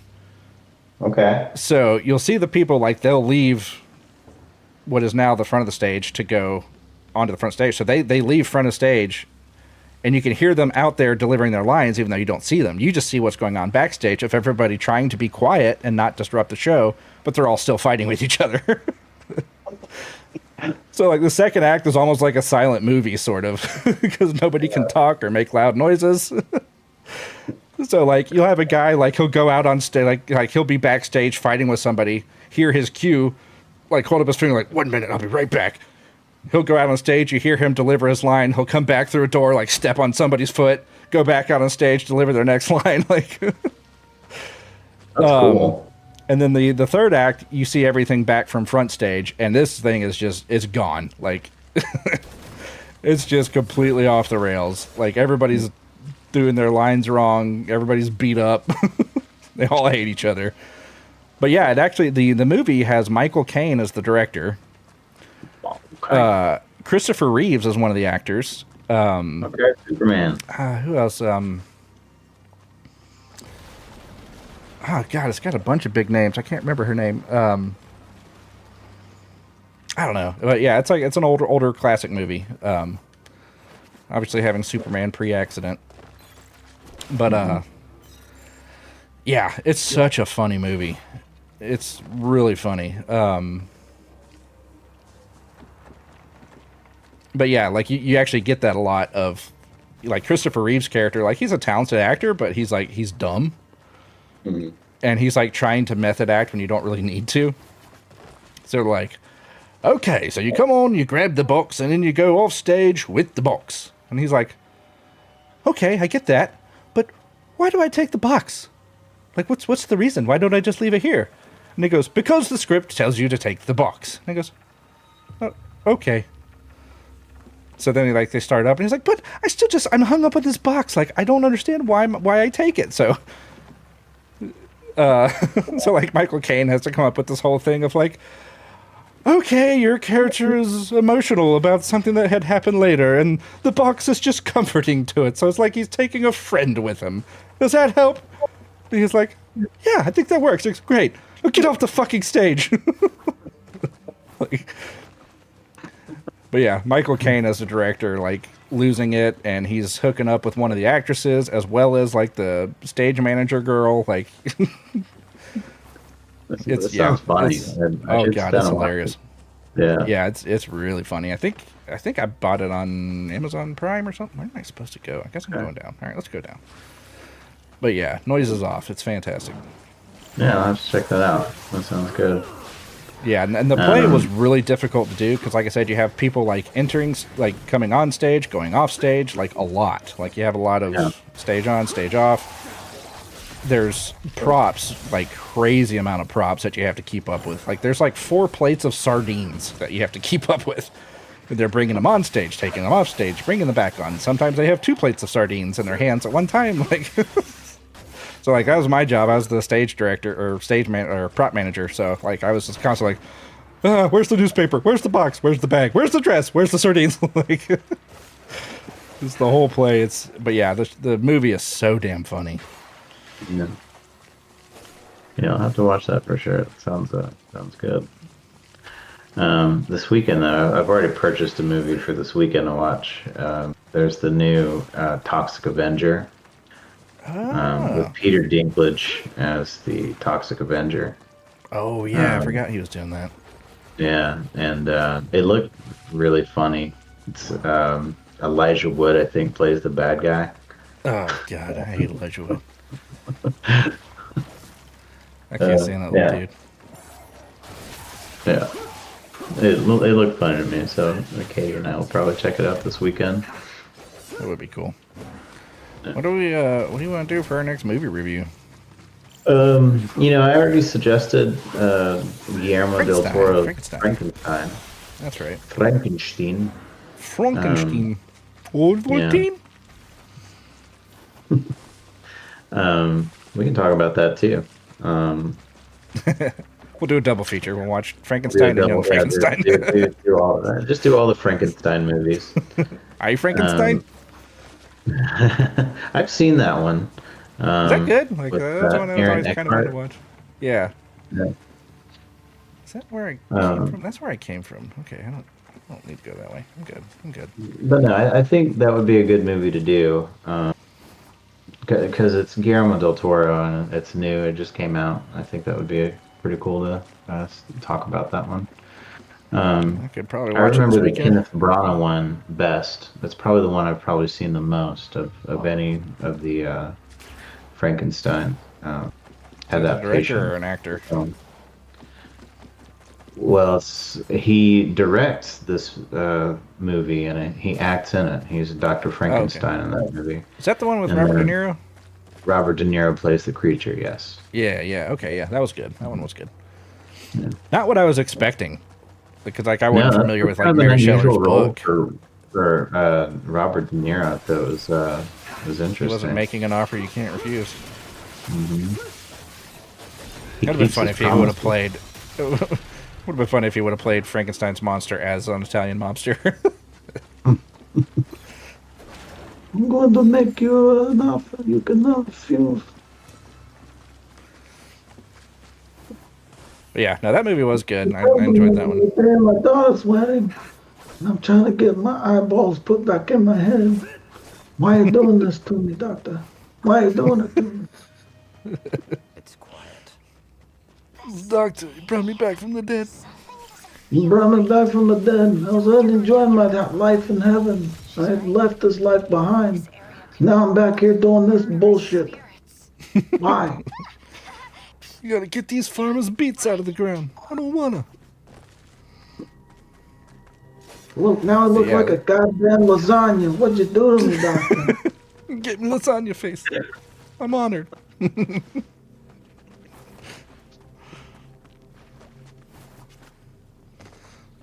I saw a thing. It was like one of those quick like recipe videos, but like they just kind of do it like I don't know, like a bunch of still frames or stop motion or whatever. But yeah, it was like supposed to be like an Italian dish, sort of, and they were really making fun of like all the Italian stereotypes. So when they brought out the red sauce, they listed the ingredient just as Italian water. Italian water. Okay. Yeah, instead of calling it spaghetti sauce, they just called it Italian water because they basically put it in everything.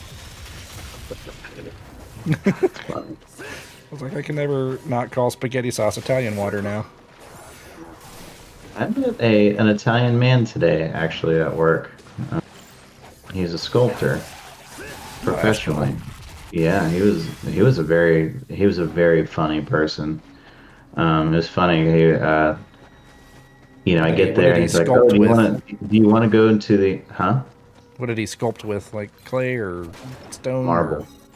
Marble. Okay, like legit sculptor. So he would granite. He would go to Elberton, Georgia, and ask them. Because they have to dynamite that shit out of there. So he would just go buy these giant blocks, and some of the statues they made were very close to something like the statue of David. Like he has recreations of like Jesus. It was impressive, and that's what he did professionally for a very long time. And then when he retired from doing that, he was like, "Well, I want to continue to work because I can't do that anymore. It was too much strain on his body." Yeah, is what he said. And he's like, I still want to do art, so I guess I'm just going to become a professional painter now. So that's what he did. He made a lateral move to just becoming an amazing painter. So I feel like that would be a hard transition. Huh? I feel like that would be a hard transition. It's like, I know with like music, like going from guitar to cello, like it would be somewhat easy to do because you're still used to, fretting with your left hand. But you'd have to drastically change what you do with your right hand. But, music theory, the music concepts are still the same, and then you just have to change, like I said, change what you do with your right hand. But man, to go from sculpting to paint, like that's Yeah, he was an like that's amazing entirely painter. different. Like, you know, it was funny because he was showing me all of his artwork he did, and of course, all of it looks incredible. And then Yeah. I showed him that. I was like, "Hey, you ever been to Goodwill?" And he's like, "Yes, I've seen that place before." And I was like, "So check this out. I bought this painting at Goodwill."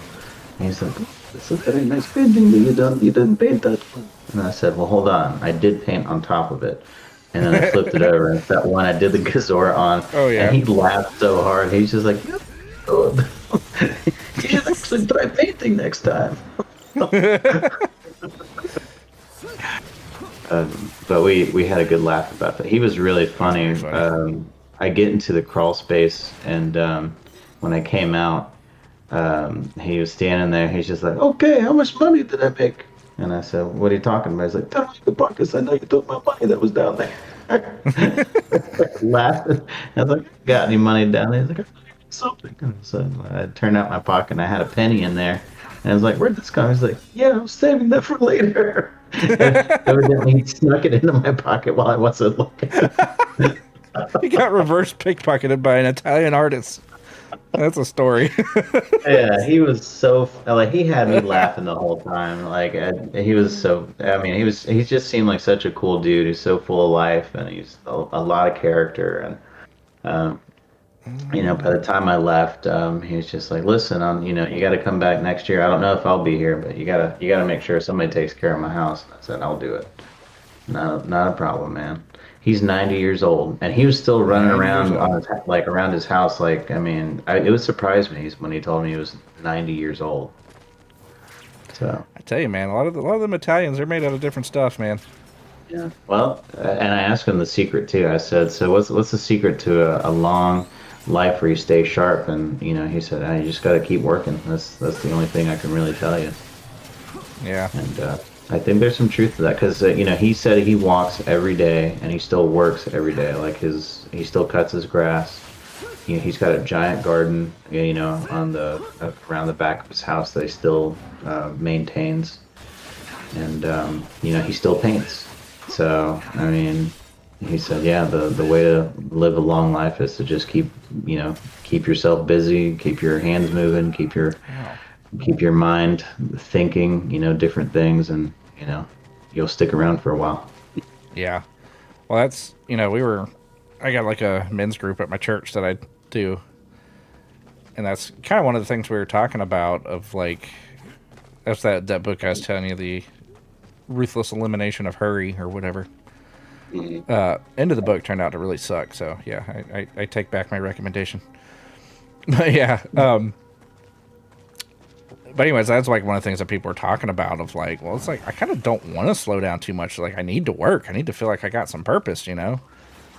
Because like, you know, some older guys in the group and they're like, you know, I can't tell you how many friends of mine have retired.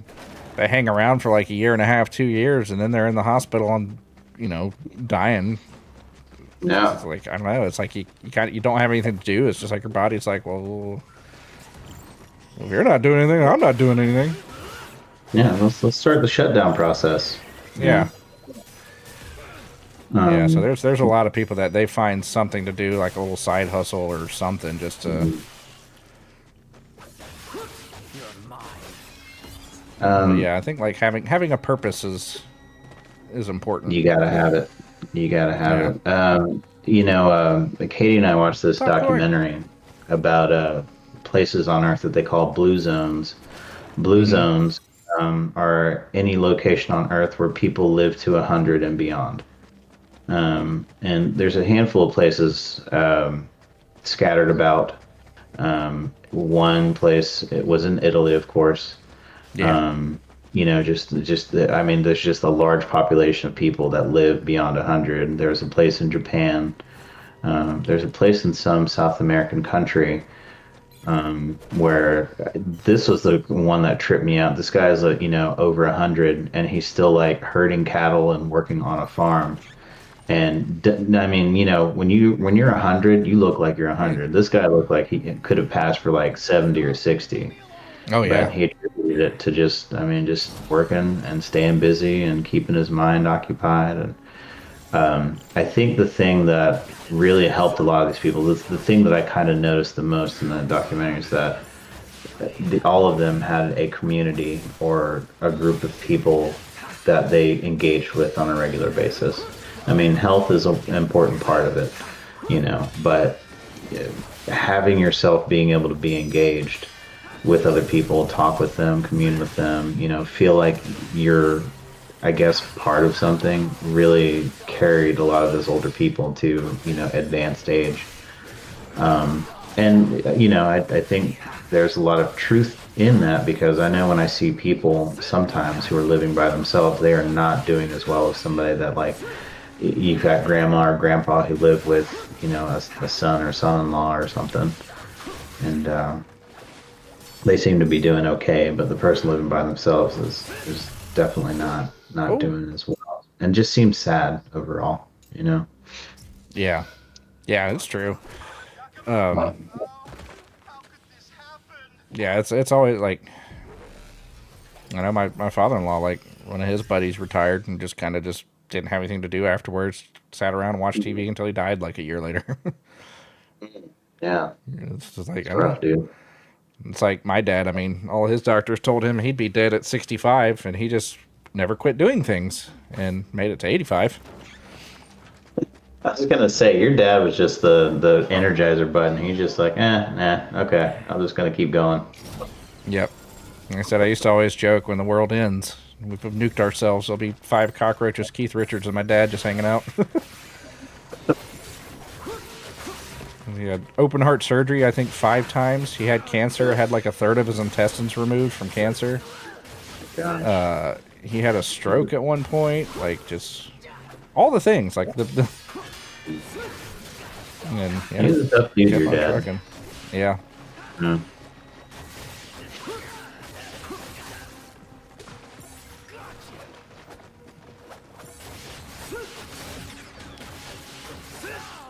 Yep. And then the whole COVID thing happened, and that's not what killed him. But they shut his gym down, where he couldn't go do his cardio exercises, and Yeah. he died 2 months later. Yeah, you gotta keep on keeping on, man. You gotta be engaged and you gotta be active and you gotta eat right. It's a lot of different things. Oh, Ooh, ooh. I want you to do this fight with this guy. He's got with this red belly situation going on. What's going on with him? Booted the crap out of me. I fought him once before. I think I might have fought him right before you came in. I think he's a demon or something. He's got little horns coming out of him. Yeah. Most people don't have a glowy red belly. It's something I've noticed in life. Oh, that's my lock-on cursor.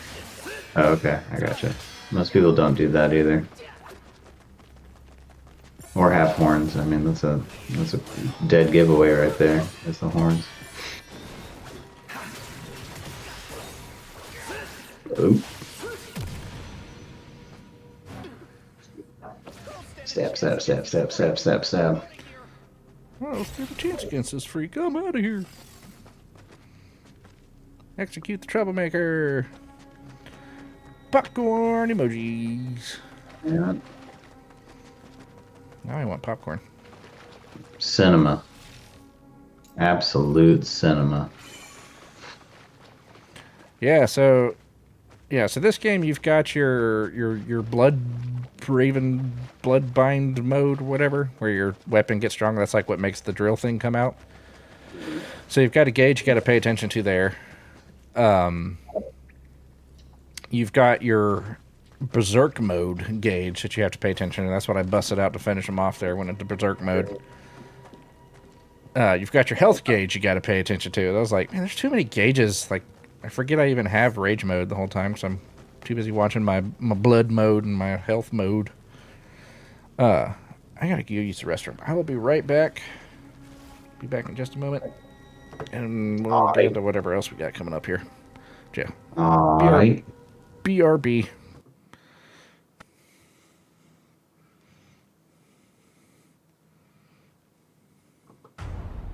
8-bit thunder cracks. Digital flames. Rise! From the code he's born. Half beast, half man. Zebra stripes of justice. Chuck Norris rides again.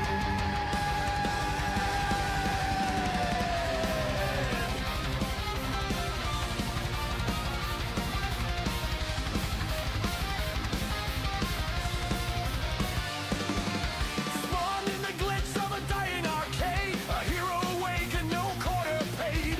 Joystick lightning runs through his veins. Roundhouse kicks rewrite the game. Eyes of fury, mane of chrome. In pixel realms it makes his home. From Mushroom Kingdom to Elden Ring, every boss shall feel his sway. Lighting Chuck Norris, savior of the code. Karate of chaos, the overlord. Zebra-headed warrior, master of pain. Kicking through the screen, speed makes the change. Chuck Norris, hear the battle cry. When pixels bleed, the villains die. From Maybe Hill to 3D skies, he saves the day with zebra might.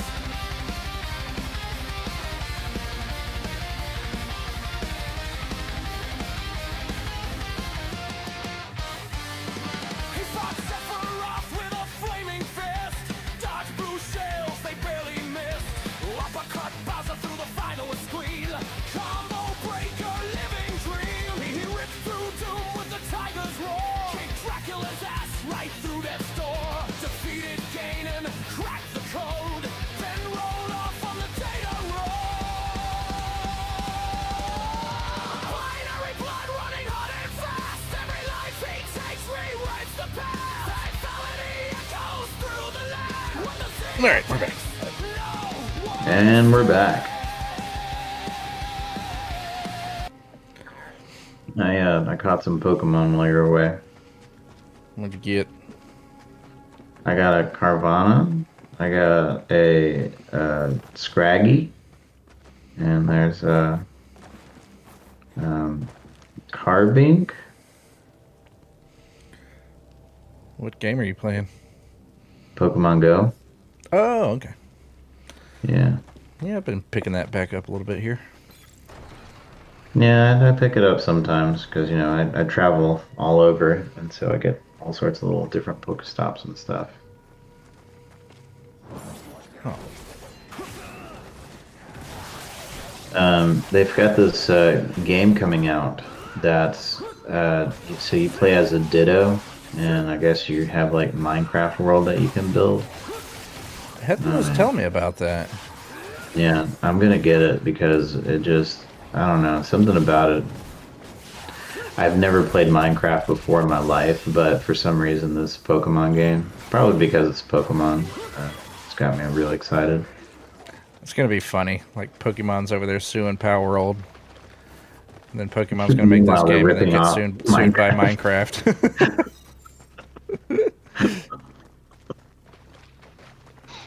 Yeah, Heather was telling me about that. She's like, "There's gonna be some kind of building." I was like, "Wait, Power World has building. What if Power World sues Pokemon?" That'd be funny. Hey, we have Mutual that suing. first with the monsters helping you build those. I mean, because it's literally, that's what the game is. God, that game, like, I like Power World. Like, I played it for a minute, but man, sometimes it just made me uncomfortable. Like, seeing this cute little animal with a pick busting rocks. I'm like, Oh, gosh, this game Nope. sure does look like slave labor if you, yeah. if you look at it in a certain Slave light. Simulator 3000. It's like, I put a hot tub over there to make myself feel better. It's like, see, I'm a nice overlord. I gave him a jacuzzi. Yeah. Yeah, no. The justification. That's funny. I don't know, like, I had fun with Power World, but it kind of got old quick. Like, it was neat, but like it just, I don't know. It just kind of. It you know, for being a game that's obviously inspired by, you know, Pokemon. Yeah. I feel like the presentation of it, and the execution of it wasn't quite well done like Pokemon. Yeah. Is generally is. For me, like, it had the same problem that that game, the Conan Exiles, had, which is a really cool game. As far as like a survival crafting type game, really neat world, fun to explore. But there's no story to it at all, like nothing, barely even any NPCs to interact with. Like, it's just like you're basically crucified out in the middle of the desert. Conan comes and sets you free, and it's like, okay, go where? I don't know. Start making shit. It's like you're literally butt naked, hanging on like a crucifixion cross with no clothes on. So you start the game off just butt naked, and you have to go find stuff. Yeah, I started playing it, and I was like, wow, that's my character's dick. I am straight up naked. It's got full frontal nudity too. Yeah. That's Oh yeah. pretty crazy. Yeah. Yeah. If you have it on PC, it's that way. If you have it on console, So you wanted to see the dick is what I'm reading. I was unaware. Well, I did you switch. could've probably turned that off. Like, I did immediately switch to make a lady character after that. You kept it there. No, I didn't. I switched to a lady character. Oh, you put the lady character. Okay. Yeah. I was like, I don't want to watch dick. Make a lady. This is not what I signed up for. This is bullshit. I don't want to see twig and berries.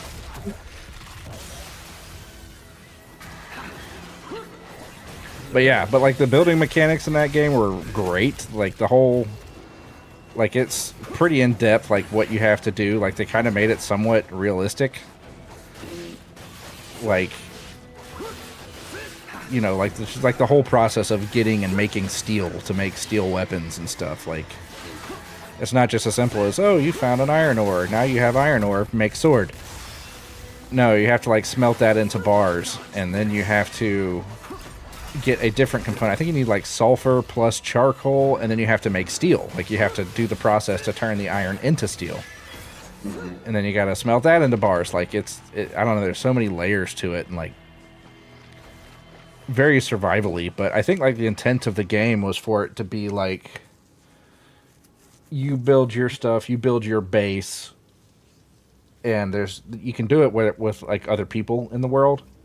And they do the same thing, and then you're supposed to like raid each other. Like, you know, you set up your base, you capture people from other camps, and they're basically your slave. They call them thralls, but yeah. Like to essentially capture slaves in that game is kind of hilarious. So you take away your swords and spears and stuff like that, and you have a weapon that's just called a bludgeon. It's basically a donk stick. And you just go in there and you fight them with that instead of your weapon. You knock them out cold, and then you have a lasso that you use. You tie a rope to their feet, and you just literally just drag them back to your base. They just ragdoll. They're just flopping around. That's funny. Oh yeah. Again, that reminds me of Red Dead Redemption. You could do drag people behind your horse. Yeah, but then you put them on like they have those big stone wheels with the like logs sticking out of it. It's like you strap them to that thing and make them push the big giant stone wheel around until their spirit's broken, and then they become your slave. Essentially, it's awful. It's kind of awful. Yeah, it's kind of terrible. Yeah. But like I said, the game literally just has no story. Ow, what did I just do? Oh, I gotta actually pilot. Oh shit, up is down, down is up.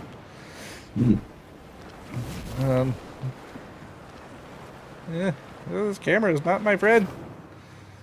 No. The game's like, hey, you gotta fly through this little narrow canyon and navigate and not hit stuff, but we're gonna move the camera every 4 seconds. Yeah, well, the thing is that this is kind of like a little platforming section, which you're $10. infamously very good at. But yeah, that's one thing that took me out of the Conan Exiles game. It was like, I mean, I did stuff, I built stuff, I have a base, I can survive now. It's like, there's dungeons you can go to, but it's like, I'm already surviving. That's kind of the point of the game. I don't need to do anything else. Like, it's like, I would like to have some story. Yeah. Oh, Some direction, though, because it sounds like that. Well, I mean, Yeah. later just kind of left you naked into the world and said, "All right, Yeah. have fun, Yeah. bye." Like I said, I think a big part of it was supposed to be interacting with other players, but it's like, I don't know. I just built all this stuff. I don't want to have a player come in and just wreck it all and steal all my shit that I've spent hours collecting, you know? So yeah, I played as a while, ran around as my naked chick, and had my fun with it, and then kind of put it away. But yeah, some of the builds that people have done in that game are crazy. It's pretty wild. Again, very neat game. Like they're onto something really cool, but they just need to fill in some blanks. A lot of money. Exiles. Conan the O'Brien.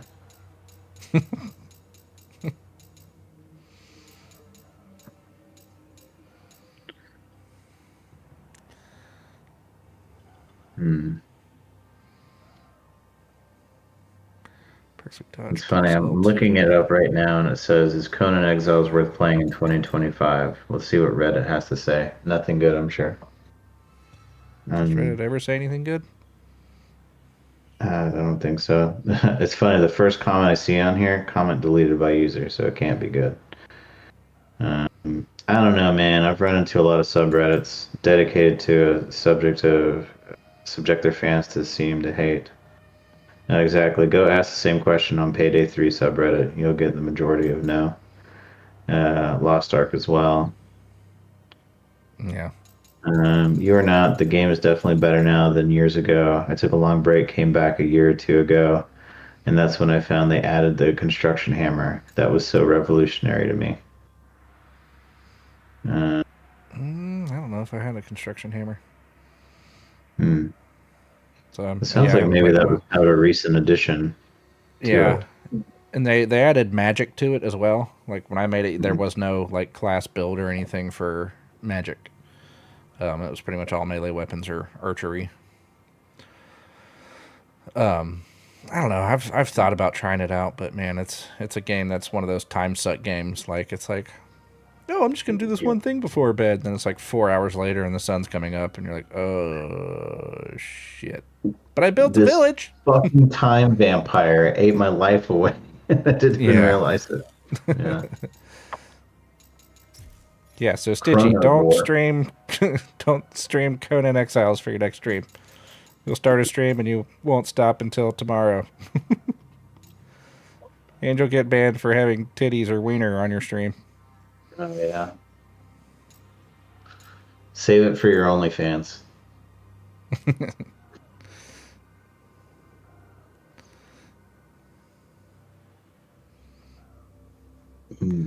Yeah, I saw a joke. It was something like, yeah, the ceiling fan went out in a room. My wife told me to replace it, so I started doing some research. Found a website called OnlyFans, and I didn't find a fan, but now I'm getting divorced. So now I got a broken fan and no wife. That's funny. I thought about starting an OnlyFan and just film an oscillating fan. Just put some booby tassels on a oscillating fan. You sure it's a good idea to leave him alone with Oh my god. I mean, come on. OnlyFans. Maybe that's what I'll do for my BRB screen. I'm gonna tell you what I'm gonna do for my OnlyFans. I'm just gonna fart in jars and sell them to people. That's how people make money now, right? There's a lady that did that. And it's funny, like, because I think she was a child, like one of the child star actors or something, like in like one of those old like 80s or 90s sitcoms. And yeah, she started up an OnlyFans, and that was one of her side hustles, that she would fart in a jar and sell it. And I was like, I don't know who I'm more mad at, her for doing it or people for buying it. It's like, you know, it's just the don't hate the player, hate the game more kind of a thing. But yeah, eventually she hospitalized herself because she changed her diet to make herself fart more, and it just like wrecked her gut biome. Oh my god. She had to like get medical You get what attention. you fucking deserve. Yeah. Fucking heathen. I mean, God, like for real, like who's doing that? Who's like buying a fart in a jar and huffing it? Like, I don't, like, what do you do with it? Yeah. It's like, once you set it free, it's gone forever. Like, Now, Justin, we're You being just- very judgmental. Some people are way into fart jars. yes, man. No, that's just That would be hilarious, like to buy somebody's fart jar and like, I don't know, capture the gas in some weird like scientific chamber, and then like use the fart to clone the person. Yeah. But then that person can only speak and fart. Like any Well, noise they try to you make, it's clone just a them fart and noise. all they like, everything looks perfect. The body is perfect, the hair is perfect, but like their face is literally just an ass, and that's all they speak in is farts. Yeah. They're like Ass McGee. No, like money is money in this economy. You know, it was Hey, actually girl, was pretty you gotta funny. go get it, and you can get it. That's what I'm talking about. Show That them was- feet. Get I shared that ankle sweat or whatever people are into. dude, like I was joking about like how much money people make from feet pics, and I was joking with my wife. I was like, I mean, I'm not into feet, but you got cute feet. Maybe we could do something. She's like we actually like had that like eye contact where we're like, wait, are we serious about this or are we joking? What are we doing? What are we about to do about this?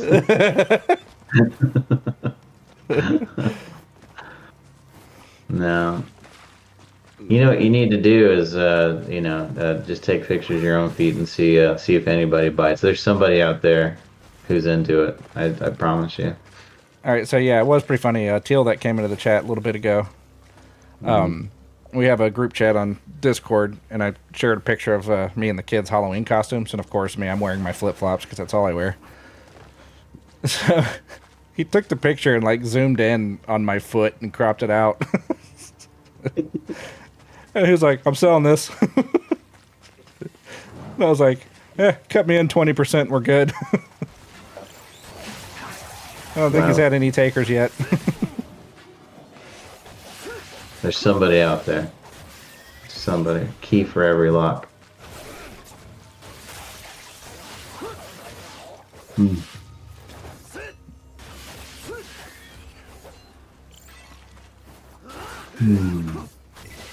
Money is money in this economy, yeah. I wish there was an easier way, man. There used to be. Like it's very like kind of ironic, like the The Simpsons. It's a ridiculous show, right? Oh, I forgot I have these moves I can unlock. But one of the things that's actually very true about the show is like back in the day, you had Homer Simpson working his little blue collar job. Marge was a stay-at-home wife. They had 3 kids. I can't remember if they had 1 or 2 cars. They might have just had 1 car, but they had a nice 2-story house with a 2-car garage. Yeah. And that was totally plausible that they could afford that home and have 1 person working and not even a like super high-end job. So it's like, I don't know, like houses used to cost like $80,000. That same house now is like $300,000 now. Like, it's insane. They were a 1-income family too, because Marge doesn't have a job, does she? I don't think so. Yeah. So yeah, that just tells you the strength of the dollar has waned considerably. And that was the only part about the show that was like not silly. Like, it's like, oh yeah, that makes total sense. All right, what am I looking at here? Yeah, not anymore, man. Now you need both Square. parents working. You got the kids got to get a job somehow. You know, you got to have to side hustle on top of having like a full-time job. It's crazy, man. Yeah. Like your side hustle has to have a side hustle. Like your OnlyFans account has to have a fart in a jar business attached to Yeah. it. You know, maybe what I can do is just start selling a chest hair or something. Then maybe somebody will want that. Make a pill out of it or something. You have to put a disclaimer on the bottle. This is not seasoning. Do not put it on your food. Yeah, do not do that. Unless you're into it, Or then maybe you do you. maybe I can donate some of my beard or something to people who don't have it. Start selling bits of it. Here, you can put It's this like- on your lip, and it'll look like you kind of have a mustache. It's like a gorilla mask on purpose.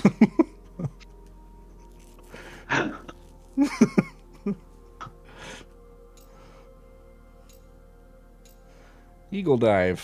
What does eagle dive do? I'm into it. Blood Raven form X triangle. That seems cool. That could be useful. Yeah, I know. I don't need this whole dynamic screen to tell me I unlocked it. I just unlocked it. I get it. You did. Blood Raven form. Blood ocean. Blood dragon. Blood dragon. That was such a fun Man, you game. want to talk about a kick-ass game? That game ruled. That game was fun. Yeah. To jump, press jump. Running is like walking, but faster. But faster.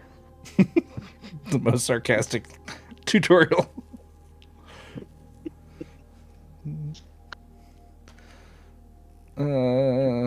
School's out for summer. Kill another person. School's out forever. Like the way he disarmed a nuke by punching it. Yeah, that game was something else, man.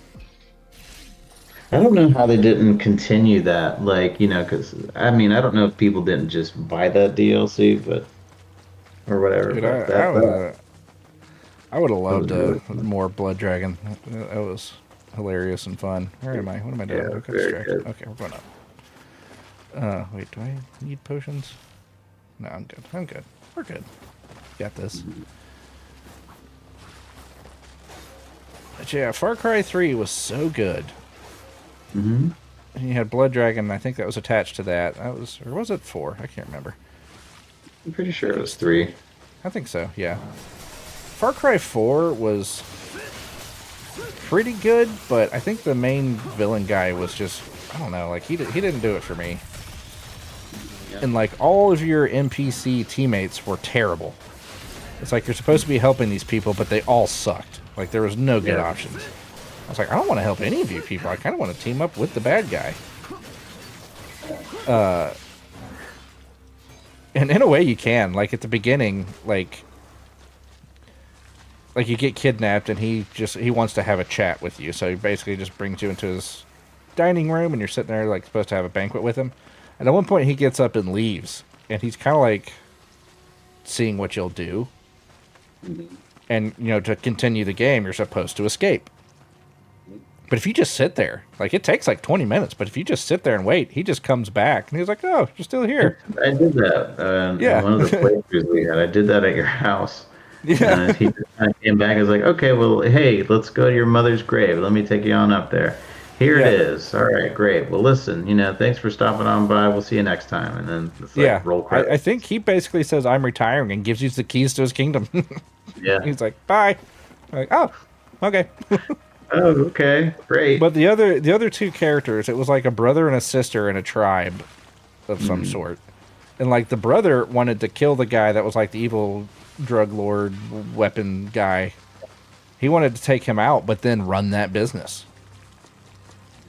And the sister was like, "No, we don't need to do that. We need to just wipe it out and then embrace tradition in our village." "Oh, what's tradition in your village?" "Sacrificing children."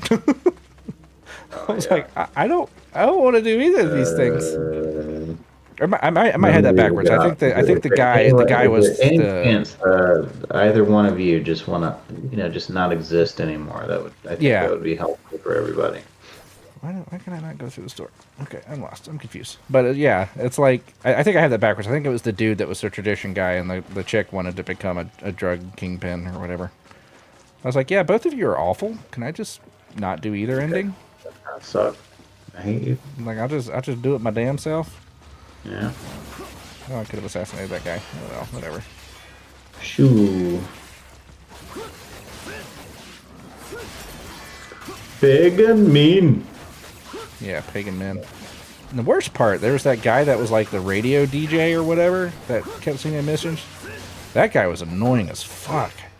Oh yeah, dude. You had to do so many missions for him, and he like all of his missions required you driving in a car and listening to him talk for like 30 minutes, and he was really obnoxious. His jokes weren't funny. His voice was annoying. Like he was supposed to be like one of the comic relief characters.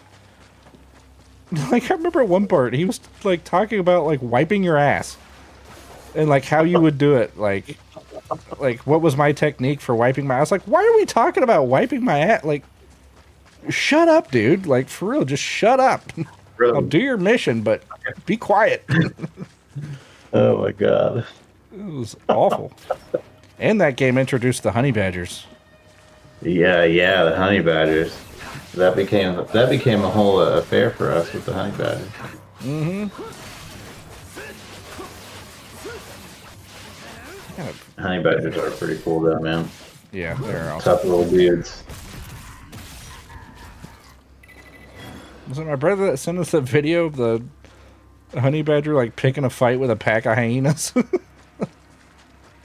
Yeah, Like almost getting your leg ripped to pieces. They do not give a fuck, dude. Oh yeah. Yeah. Yeah, they'll get bit by a king cobra, take a nap, sleep it off, and then they're fine. Yeah. Yeah, get back up and then just be like, where's that bastard? I gotta go kill that guy. Where's that son of a bitch? That's what you should do, Stitchy. Get you a honey badger. Pit honey badger. There you go. Then you'll really be doing something. And then you can Then make you'll the honey never badger be able fart to in a jar. get rid of Justin and myself. We're just gonna live in your home just to be near the honey badger at all times.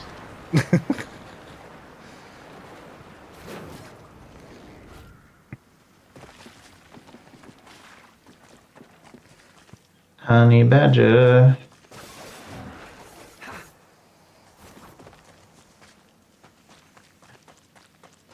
What is this place? Yeah, that's what I'm gonna do. That's gonna be my side hustle. I'm gonna sell honey badger farts in jars. Honey badger farts. Man, if there was Now any you're flatulent doing that would give you, if there was any flatulent that would give you superpowers if you huffed it, it probably would be honey badger farts. It probably would. Yeah, that would be it. That would be it. Radioactive spider? Nah. Nah, radioactive honey badger. Hell I yeah. huffed honey badger farts.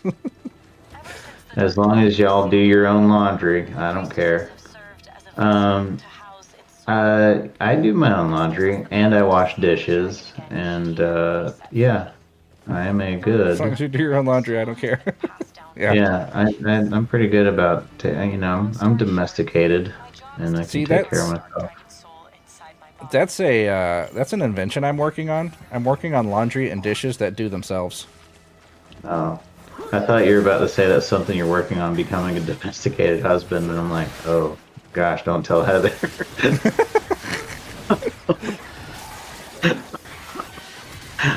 I'm domesticated. I'm potty trained. I've had that down for like 15 years now. I don't know, man. That's questionable now. Well, there's been a few accidents around the house. Yeah. I mean, I might have blamed some on the dog or the cat. Shut up or Whatever. I'll kill your fucking cat. I don't own a cat. Really? Whose litter box did I just shit in?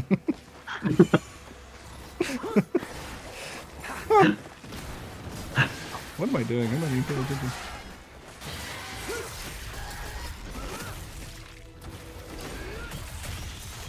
Drill, baby, drill.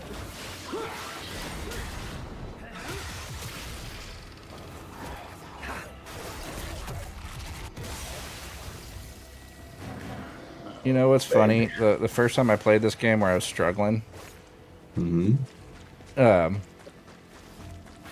Yeah, like I streamed the first one and showed my buddy Redneck Buddha this game, and I was like, "What do you think? You think you could do it? Think you got it?" He was like, "Mash buttons, got it." I was like, "It's more than a button masher. You gotta have some skill." Yeah. I was trying to play this game when I started it on Tuesday by having skill. This time I've just been pressing buttons and I've been doing better. Sometimes that's what it comes to, man. Yep. Just like make my hand have a seizure on the controller and I'll win. Whee! That hand's Have you gonna seen be those? really arthritic. Oh yeah. Oh yeah, already there. Have you seen those massagers? I think they're called like Theraguns or something like that, but like I mean it's literally like a jackhammer thing. I have one. Oh yeah, I have one too. But no, there's a video of a guy that was using that thing. I think it was like, I can't remember what video game he was playing, but like he would hold his finger on the button and then hit his finger with the massager so he could hit the button lightning fast. His wife was like, "Honey?" He's like, "What?" She's like, "What the fuck are you doing?" And he held up the screen. Nothing. He was just like blowing away the high score. It's like fastest finger in the West. Hell I yeah. was like, that's genius. Kudos to that guy. You know, if it works, it works. Have you tried going that way? Yes, I have. And I got lost. Yeah. All the ways, yes. That's my favorite All way of to them go. lead to imminent death. Know your base. Are belong Oh, to God. us. I was trying to think of like what would be a good game that you could use the Theragun method on. There's a couple of sequences in Metal Gear where I feel like that would be beneficial. Yeah. Yeah. Mario Party. There you go. Oh, Mario Party. That Oh, might have been the game he yeah. was playing actually, because he was doing something on a Switch. Yeah. So back in the day on Nintendo, the NES, they had a game called Caveman Games, and it was like an Olympic game, but with cavemen. And that game was freaking hilarious. But yeah, that was the way you had to do everything. Like to do, like it wasn't just like a 100-meter dash. It was you had to outrun a saber-toothed tiger. That was your 100-meter dash. And you know, the faster you either pressed the win or button, die the in faster that you one. ran. Huh? You either win or die in that one. Yeah. Oh yeah. Yeah. Your high jump was there was like a T-Rex, and you had to pole vault. You had to pole vault over the T-Rex, and if you didn't do it, it would catch you and eat you. The hammer toss was awful. He had the caveman, and he would just drag his wife out there by the hair and throw her. And, like she'd go flying through the air and land on her butt, and then like look up at the screen and do like a thumbs up. And parents had the audacity to be mad at Mortal Kombat. Meanwhile, you're throwing your wife by her hair. See how far she'll go. Domestic abuse simulator. Priorities are funny. Different times. It was a But yeah, that different time. Caveman Games was so much fun, and it was so damn hard. Like, it was like a game that you would literally work up a sweat playing, because you have to press the button so fast. Like, it was hard. And also back on the Nintendo, they had the Power Pad. Did you ever have one of those? We had one of those turbo controllers. It was kind of goofy shaped, and it had the buttons that went into turbo mode. I'm guessing it's probably the same thing. We didn't have a pad. We had the No. Power Pad, think Dance Dance Revolution. The Power Pad, yeah, it was like literally a mat, and it just had the A and B buttons, but they were on a mat. No. And you would run on them. Like you had to run in place, and we had an Olympic game that went with that Power Pad. I think it was the only game they ever made that actually used it. But yeah, so again, to do the 100-meter dash or whatever, you had to run on the Power Pad really fast. You had to run on the two buttons, and the faster your feet moved, the faster your guy moved. And they had hurdles where you had to like run and jump and stuff like that. It was insane. Like we would We would exhaust ourselves playing that damn game. It was freaking hilarious. Yeah, you can probably Google the Nintendo Power Pad. It was so funny. Power pad. I'm sure the angry video game nerds probably done a video on it. Probably. He definitely did one for the Power Glove. Did you have the Power Glove? We did not have the Power Glove. That was something I never even saw in store to get one. Yeah. I didn't even know that existed until I was like way older. Oh, I know. I see. Yeah, we had one of these for a little bit. We didn't use it though because Danny and I were just like, man, this thing does not work very well. I don't want to exercise. Exercise? That's bullshit. I just want to play video games. Yeah. Yeah, the Power Pad was pretty cool. But like I said, there was only like 1 or 2 games that it worked with, so it wasn't that beneficial of a thing to have. Yeah, there was a legitimate like Olympic game. I feel like that you could use it with. Not the caveman games. No, there was a legit Olympic game, that you use the Power Pad with. I don't think the caveman games worked with the Power Pad. I think that's why we got the caveman games, because we thought it would work with it. It did not. Did not. They also had an Olympic game for PlayStation 1 that was ridiculously hard. And it was same concept. You just had to mash the buttons really fast to do things. They had like the 400-meter swimming. There was no way to do that shit. Because, I mean, you're sitting there just mashing buttons as fast as you possibly could for like 3 minutes. And I was like, I'm so tired. Like, my thumbs are like locked in position. Like, I can't even move. That game would wear you out, too. Yeah. I'm going to get this. That's expensive, but I got $99,000. We're getting it. I'm going to try this move.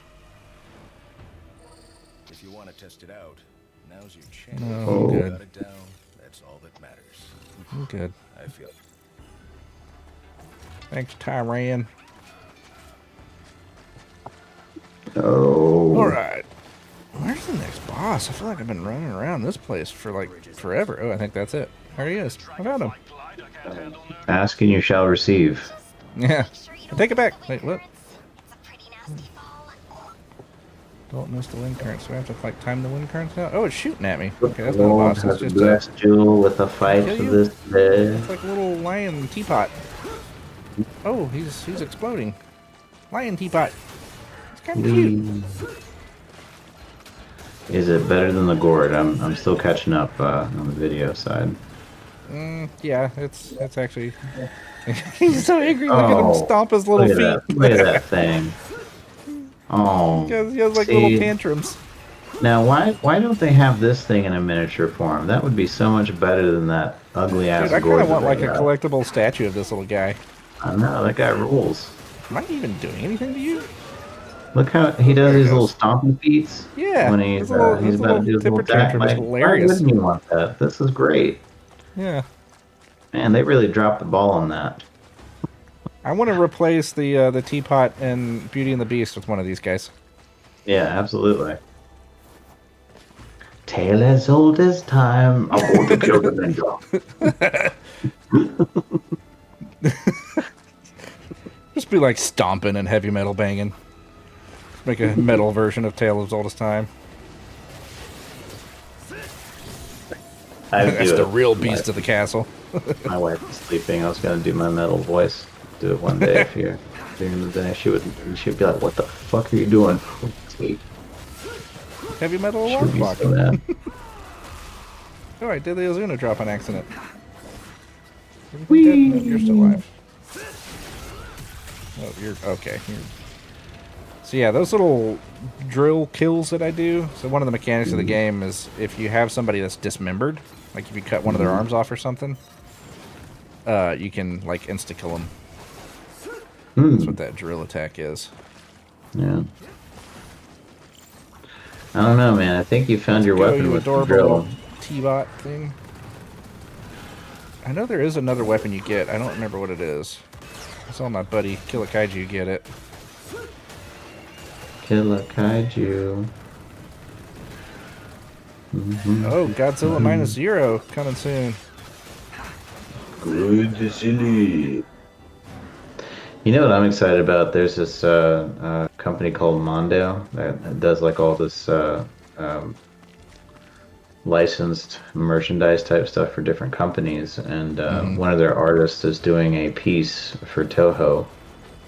Celebrate Godzilla's. I think it's 70th. one of his anniversaries. I think it's their 70th anniversary. Yeah. And this drawing he's done features a lot of the monsters. Godzilla, of course, the most prominent one, but Yeah.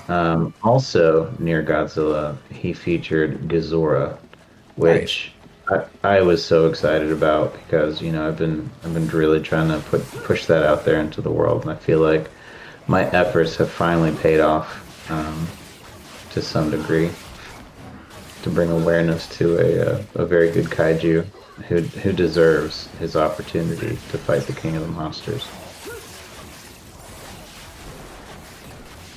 I want to see an Anguirus Ghidorah team up. I think the Yogg trio would be cool if you could just get all of them. Because there's 3 of them in that movie. Space Amoeba, which you've probably never seen. I haven't seen that one yet, no. Yeah. Yeah, there's a lot of the Godzilla movies I haven't seen, like some of the classic ones. And you gotta go back. Showa era is the best one, dude. I need to get Walker more into it. We were watching them for a while there, but we kind of got out of the... It got to a point where if it didn't have King Ghidorah in it, he didn't want to watch it. King Ghidorah was his favorite. Yeah. Have you seen the anime show Kaiju number 8? I don't think so, no. That show is delightful. Let me see. Kaiju number 8. I did watch the Ultraman show that's on Netflix, which is pretty good. I haven't seen that one. I didn't know they had one on Netflix. Mm-hmm. Alright, I'm getting exploded, I'm getting killed, I'm getting... I just see red exclamation point all over the place. Kaiju number 8 is a Japanese manga series by Naoya Matsumoto. It says it follows a man who gains the ability to transform into a kaiju after a strange incident. He works as a quote-unquote keeper. Yeah, who cleans up kaiju remains, but dreams of joining the Defense Force to fight them.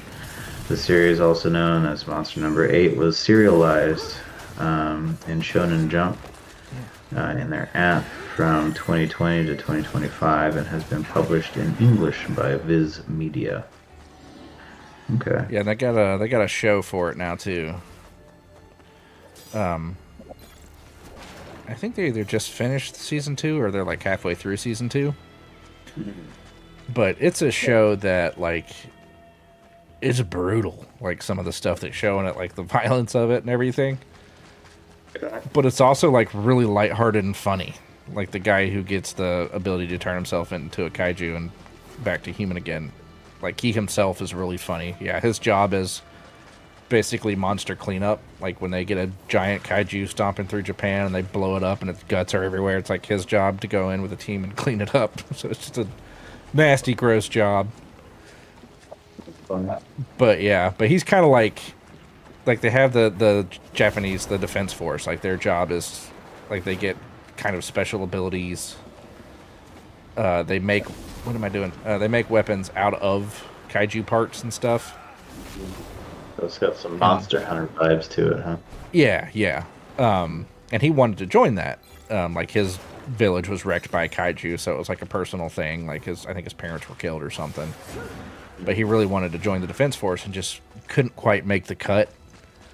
And then he kind of aged out, like he got too old. Like they have a age limit, like once you're a certain age, you can't join. But yeah, they get desperate, like they need more of these Defense Force people, so they increase the age, and he's just right there. Like he's got one more chance to do it. And like I said, something very bizarre happens. No. And yeah, it's him trying to be part of the Defense Force while keeping the fact that he basically is a kaiju now under wraps, and I've become the thing that I'm trying to fight. Oh no! Yeah, it gets to be really funny, but like the character, his name is Kafka. He's really funny, and like his guy that he gets to be friends with is very straight laced, and them two working together trying to keep the secret is really funny. And then the show will get just like super serious and violent and crazy, but then they're still able to bring it back and keep it lighthearted again. Like, it's a pretty great show. Yeah, I enjoyed the dichotomy of that, the juxtaposition of the serious but silly. Yeah, Doctor Who's able to do that pretty well. Yeah, man, it's a good balance to have, especially with an anime. I feel like one that I've been watching lately, and I haven't really watched it that much, is One Punch Man. Which is funny because Saitama or Saitama, he's kills things in one punch, but the real drama of the show, as I have seen, doesn't really happen, unless he's just doing something else and the other characters are trying to fight like this thing and they're like, gosh, we're about to lose, and then all of a sudden he's just like, yeah, so I'm just gonna take care of this real quick, and he punches it once and it dies. Yeah. But then, like, that's when it gets silly and good for me. I enjoy that. It's very wonderful. Yeah, I need to check that show out again. Like I said, I've only seen like 1 or 2 episodes of it, but yeah, we're watching the final season whenever the dubbed episodes come out of My Hero Academia. Man, that show's good.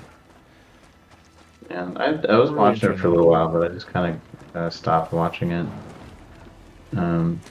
There's one point where it kind of lulls for a bit.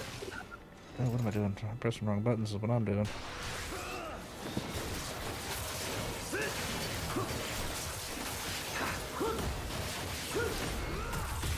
don't know what happened. I just got in a mob there and cornered and spammed buttons and everything died, it looks like.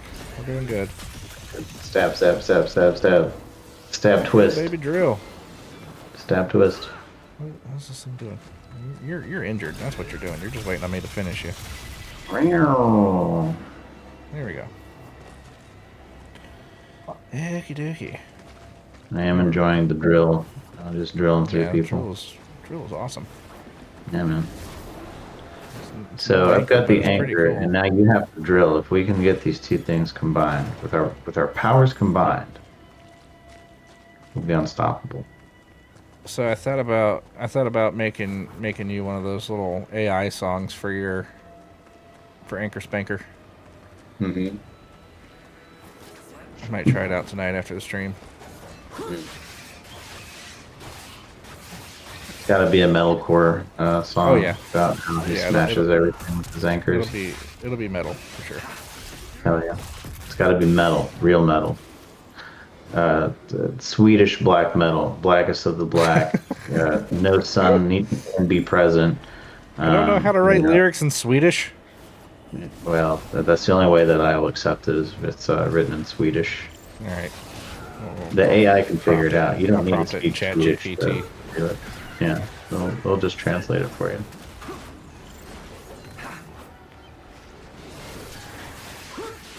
That's funny. That's how a lot of where many of the metalheads that are in my life are.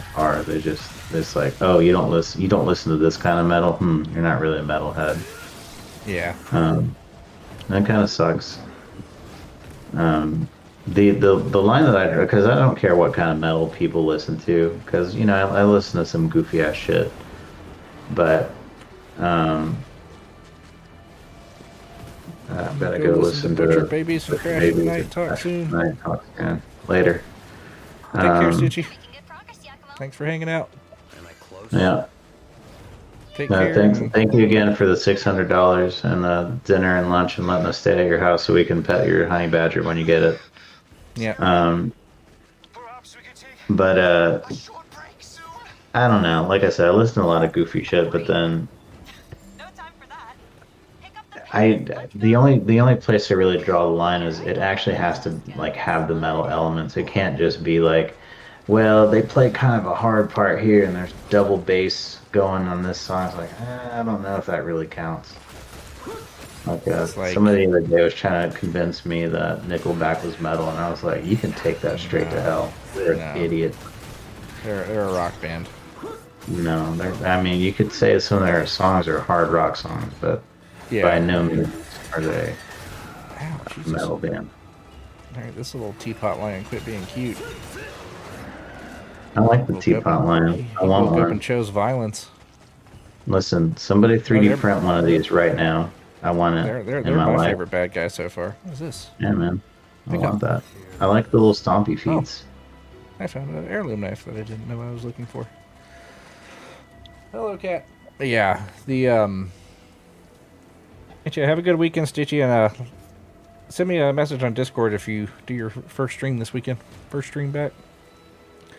What was I gonna say? Yeah. Nickelback is not metal in any way, shape, or form.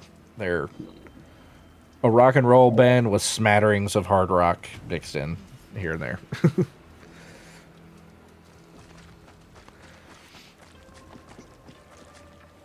But yeah, I wouldn't classify them as metal at all. Yeah, not by any stretch. Yeah, that's the only place I really draw the line is like, if you say you like metal, I don't care. Like you can say you like Korn, that's fine. They're kind of a metal band. They're more metal than not, I would say. Yeah, I would say they're probably a little bit. That's like the entry level. I feel like for a lot of people, they're really just a cross generational band. I know people who are older than me that listen to them, and then there are people who are much younger than we are who really enjoy them. It's like, man, they've really just transcended the age barrier for a lot of people. Korn's very hit and miss for me. Like they've got some good songs, but most of their songs I don't really care for that much. In the early days, I think they take the down tuning too far. Like, oh well, they're like down on like A and shit. The strings yeah, are it's just like the bassist flopping on that slaps fretboard. it, yeah, and it's just floppy bass. Yeah. Might as well just be slapping a but- bungee cord against a wall. I think I really liked it when I was much younger because there wasn't anything else like that at the time. Yeah, really. yeah, they're definitely And different. They were literally at the very beginning of like the new metal scene, and they came up first and best dressed, I would say. And then of course you had a lot of other bands that kind of followed suit, and then just either went a little too far in the whole rap direction, or maybe didn't go enough into the rock direction, and I don't know. It turned into something that was just kind of boring to me. But by that time too, I started to get into a lot of other stupid shit like As I Lay Dying, and What's happening? uh, Get stuck. There's an arm another lady. band. I'm thinking Alkaline Trio, and it's more like a punk band, but Yeah, I like Alkaline Trio. yeah. I think they got whoever writes their lyrics. A pretty talented songwriter. No Bullet for My Valentine. Like, I don't know. I was just listening to some weird stuff, and then I was like, wait a second. Man. I need to go harder than this. And then, I don't know. Bullet for My Valentine is deep a weird metal band. after that. Huh? So Bullet for My Valentine is weird for me. Like, they've definitely got very talented musicians. Like, I think their music is great, but man, their singer, like when he's doing like the metal screams kind of stuff, sounds fine. His regular Yeah. singing voice, he sounds like the voice actor in this game. He just kind of sounds like a weenie.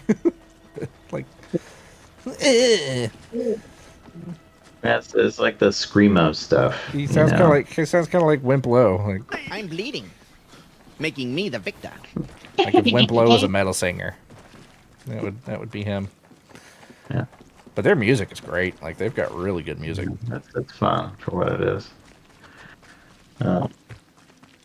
I think the kind of the bigger turn was like August Burns Red, because then I kind of opened myself up more to listening to really, really stupid shit after that, like Impending Doom, and then I started listening to Gorgoroth a little bit, and then Cannibal Corpse I got way into for a while. Like I really started to get really absurd with it. I don't know if I've ever heard Cannibal Corpse. I saw them live. It was a really fun show. See you later, Yakumo. Sounds like fun. Cannibal Corpse. Well, it's funny. Like they're one of the most metal bands on the planet, and at the show they were having an be boss equipment fight. problem, And you know, the show, of course, taking place during Christmas. What do we do when the equipment's not working? We start singing Rudolph the Red-Nosed Reindeer. This one feels Like literally one the does. most metal band on the planet, and then we've got everybody who, you know, when everything's not going right, they're singing Rudolph the Red-Nosed Reindeer. And it's funny because all the guys are standing up on stage just laughing their ass off. That's hilarious. Am I hurting this thing? Okay, I'm doing damage to it. Yeah. That's pretty cool. I don't know. I'm fighting a We turret. got some I guess? funny song names though. I think it's August Burns Red that does the Legend of Zelda cover. They do a lot of cool covers, man. Yeah, I think they do a Legend of Zelda one that's so good.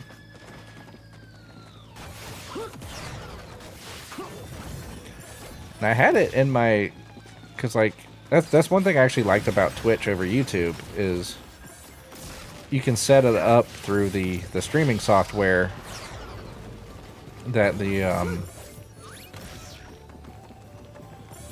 like if you run something through a particular audio channel, it won't save to your VOD, the video on demand that saves after you stream. So like if you play copyrighted music during your stream, you can kind of get away with it there, but if it saves to your VOD, you'll get hit with a copyright strike, you know. Am I dead? Did I win? I won. Yay. But Yay. but yeah, YouTube doesn't have that. So like if I play music during my stream, when the video comes out after the fact, oh, this is giving me Elden Ring vibes with all the fingers and digits everywhere. Oh, this is not going to be fun. Oh, I can already tell this is not going to be fun. It's like Robot Godric the Grafted. Oh, baby. One I should give him the clamps. Give them the clamps. Give them the drill. Yeah, drill sounds better. So check out some of these song names by Cannibal Corpse, if you're ready. Ready. Hammer Smashed Face. Inhumane Harvest. Devoured by Vermin. Stripped. Graped. I'm not going to say that word. And strangled. Wow. I Come Blood. Don't we all? A skull full of maggots. Priests of Sodom. Necropedophile. Gross. Sounds like they're trying too hard. It continues to get worse from there. The last one I will say out loud before giving up on this is fucked by a knife. Or fucked with a knife. Yeah. Yeah. So. Pretty metal. I don't know, like to me that just sounds like they're trying too hard. And that's exactly what Katie said. She's like, what are these 8th graders doing playing this music? Yeah. Like a little kid learning his first cuss words. Like that kid that called Danny an ass pussy one night when we were playing Call of Duty. Oh my god, that was so funny. Oh, yes. Damn it. Yeah, I was like, wait. Everybody shut up. Everybody shut up. What is an ass pussy and where can I find one? Show us the way. Shut up! Show us the way, master. Lead us. Lead us to the land. Auto revive. Rage mode, rage mode. So you don't play as Hayabusa in this game at all, huh? Not, you do at some point. Is this guy just supposed to be the next in line for being a ninja or the ninja master? What's going on? Here? He's oh crap, I'm about to die. Oh god. He's actually part of a different clan. Okay. He's part of the Raven clan where Hayabusa's the Hayabusa clan or Dragon clan. Yeah, but this guy's just a different clan.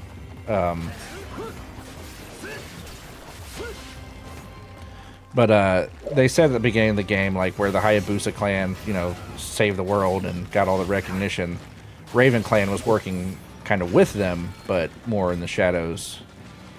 doing stuff in the background. So allegedly have always kind of been there, just not at the forefront. All right, we got him.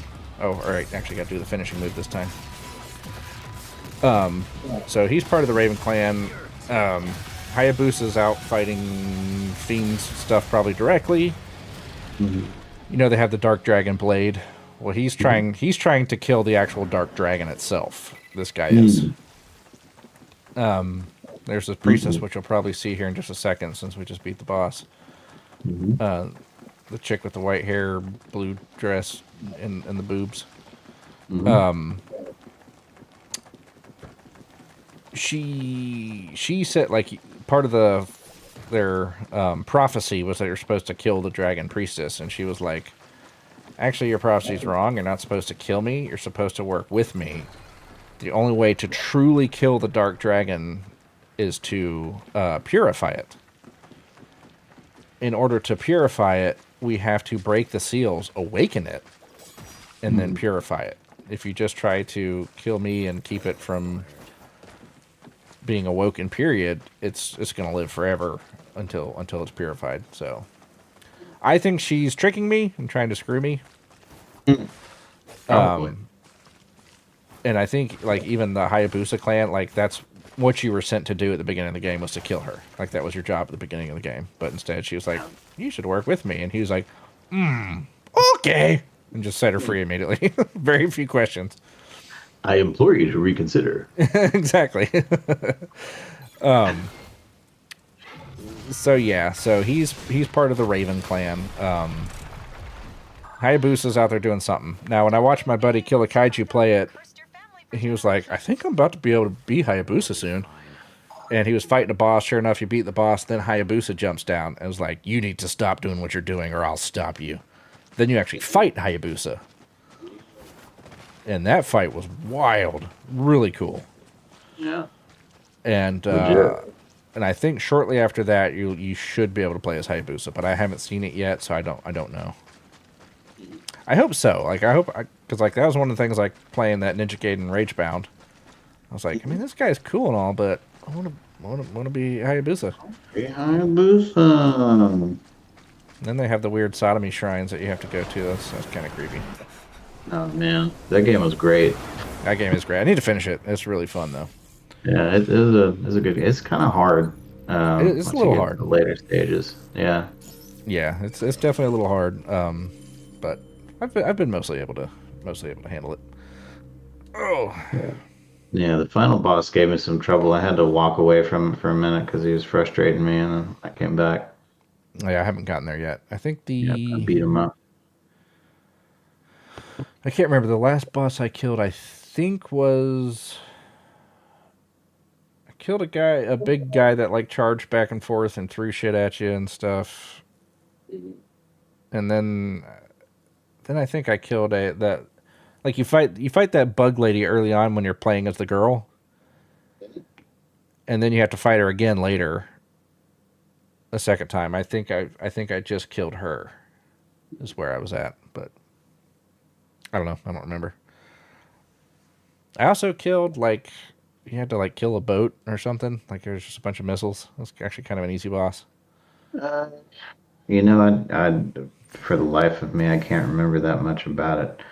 The thing I remember best about it, of course, is the last boss was, I mean, just like every other boss in the game, just absolutely ridiculous, and it's frustrating to me.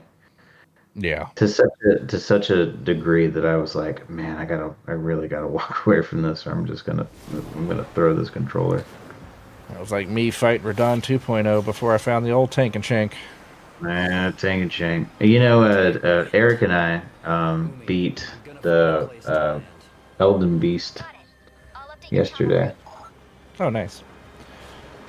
I need to... Yeah, I've got a bunch of bosses that I need to do with my sorceress lady character. Mm-hmm. Whoop. I think I failed. Yeah, I've got Elden Beast, Elden Lord queued up. I got Melania queued up. Oh, I see what I'm doing. Okay. There we go. I've got Mesmer, the skidoo tree sunflower monster, gay ass. Yes. But we not landing on that bridge? That's not what we're doing? Okay, I don't know what I'm doing here. No, can't do that. Doesn't make too much sense.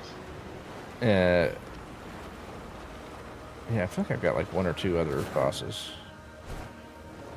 ready to go as well. So seriously, what am I don't know what I'm doing. I'm losing health is what I'm doing, but I don't. This is a really cool area. Ninja Gaiden. Height. There we go. Okay, I was supposed to land on the bridge. Just guess I didn't do it right the first time or something. Wah, wah. Yeah, trying to dodge that attack. Dodge right into it, I think. Drill, drill. There you go. Thank you.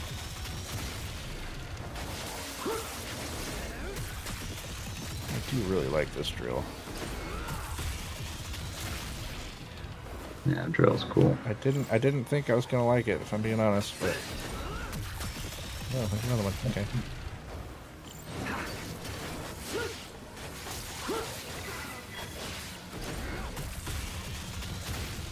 Alright, there we go.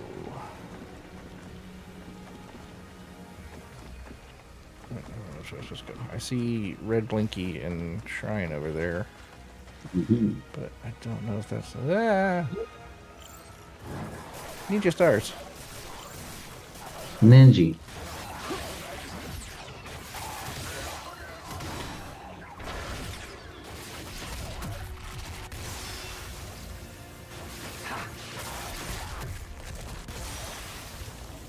Those things are getting way too close to being dogs, and I hate dogs in video games. Yeah, dogs are the worst in video games. Especially the ones in Ninja Gaiden. Jesus Christ, they were Yeah, terrible. my God. I think they were. I think they were only in Ninja Gaiden 2. I don't think they were in the first one. Well, they were probably so hated that they were just like, yeah, we can't do that again. You want to know who the worst dogs are? Resident Evil dogs. Ring. Oh yeah. Resident Evil dogs are the worst dogs, dude. Without question. They are. Elden Ring, they're not good. But no, I think like I'm level 360, and sometimes I still get killed by dogs. Huh? I'm level 360 in Elden Ring, and I still get killed by dogs sometimes. You get killed by the dogs. Well, I mean, you know, that's legit. But I don't know, something about the less Resident often Evil now, dogs, but still. they're just the worst. I just can't. Yeah, they are pretty terrible. Yeah.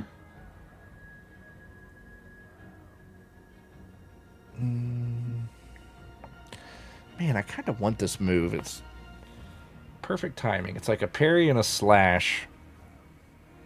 But I have to actually get a perfect parry and then remember to hit triangle. Guaranteed to dismember something, which could be really useful. But man, it costs $27,000 for Guaranteed dismemberment, you say? I'm gonna try it. I'm gonna try it. Don't tempt me with a good time. No, I don't want to practice. I'll practice later. Confident. Yeah, but tomorrow, if y'all are down, I'm down for some Elden Ring tomorrow night or something, whatever. Yeah, I think so. I know this weekend we've got a lot of stuff to sort through, but I'll probably hang out for a little bit. Yeah. But right now though, it's about 1 o'clock here, so I'm gonna need I'm about to wrap it up after I finish talking to this guy anyway. I feel like I'm at a good starting point. Beat a boss at the beginning of a new level. I feel like it's a good stopping point. Yeah.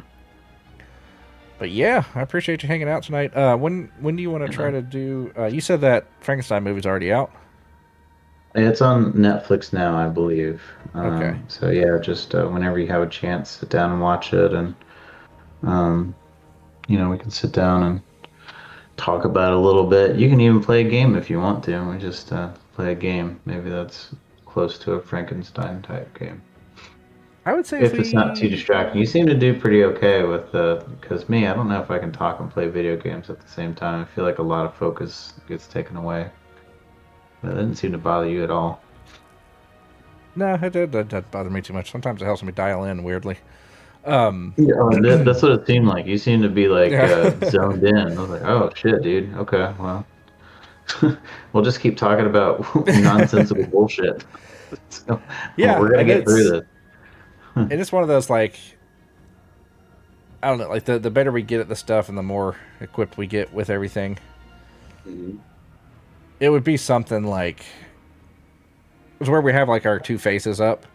We could have like our faces up like small, but then have like a 4-screen thing going on where you've got like our webcams and then you've got whatever else we're doing. Like you could like talk and doodle at the same time and I can talk and game at the same time. Or we could get a 2-player game going, like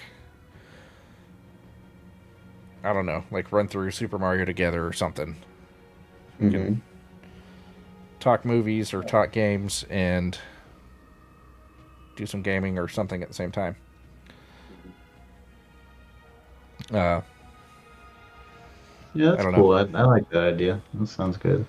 Yeah, it doesn't have to be like seriously difficult games, like just a chill game. I don't know, Power Wash Simulator or some shit. Power Wash Simulator. Now that's a good idea. Yeah. Have you tried 2 yet? No. I bought it. I haven't even booted it up once since I got it. Yeah. I really need to though. It's cool. They got the so yeah, I will say this. If you start playing it going through the story mode, again, don't buy too many attachments for the early pressure washers. They had in the old game it was like you had the Vista pressure washers and then you had the Urban X ones or whatever. So in this game it's a little bit different. The Urban X ones, like you can buy all the pressure washers at any time. Like you don't have to rank up to buy the new ones. So whenever you have enough money for it, you can buy them. So in this one, the Urban X ones, the way that they work is like, so if you buy the mid-tier Urban X one, it has the power level of the Pro tier washer, but its focus is more narrow. So it's like, so I was buying those. Like I didn't pay attention to that until later. I was like, oh, I read has the power of the Pro tier, but on a budget. It's like I read that and just stopped reading. I was like, bye. I was like, man, this game's like, it doesn't seem like the tips are as wide as it was in the first one. And I was like, oh, it's because the one I bought. So, but you know, I rolled with it, and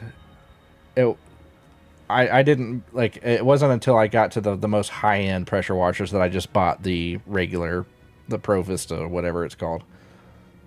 Because I feel like it's still going to be powerful enough to get through any types of the whatever dirt, but still be able to have the wider spray. And that one had like each washer has its own specialty tip that you can put on it. I don't know if you've gotten it in the first one yet, but they have that Trident one I was telling you about. You know, when last we left off on that game, I think we were trying to get through the main storyline so that we could get to that point. Because I still haven't even beaten the main game of the first one yet. And I think you're getting pretty close to it. The Bikini Bottom one was actually pretty cool. Dude, I loved doing the invisible car. I was like, this is really trippy. Yeah. No, it was good. I still wanna sort through it and play through that. So maybe we can do that. Is go back and play that one, because I would like to just beat it and then probably delete the first one and we can start the second one. It's weird to say that the first one actually has a story. Like it gets weird. But there's like a big like ancient statue that you clean like out in the middle of the desert. And after you beat that first one is where you get it unlocks the Trident thing. And then that thing is awesome. But you can use it on any of the pressure washers. But on the newest one, you only get the Trident tip with the highest end Vista pressure washer. Oh, okay. So that's why I chose that one over the Urban. Yeah. But yeah, I would buy, so like when I bought a pressure washer, I would buy the washer, and then I would buy the longest extension arm that you could get.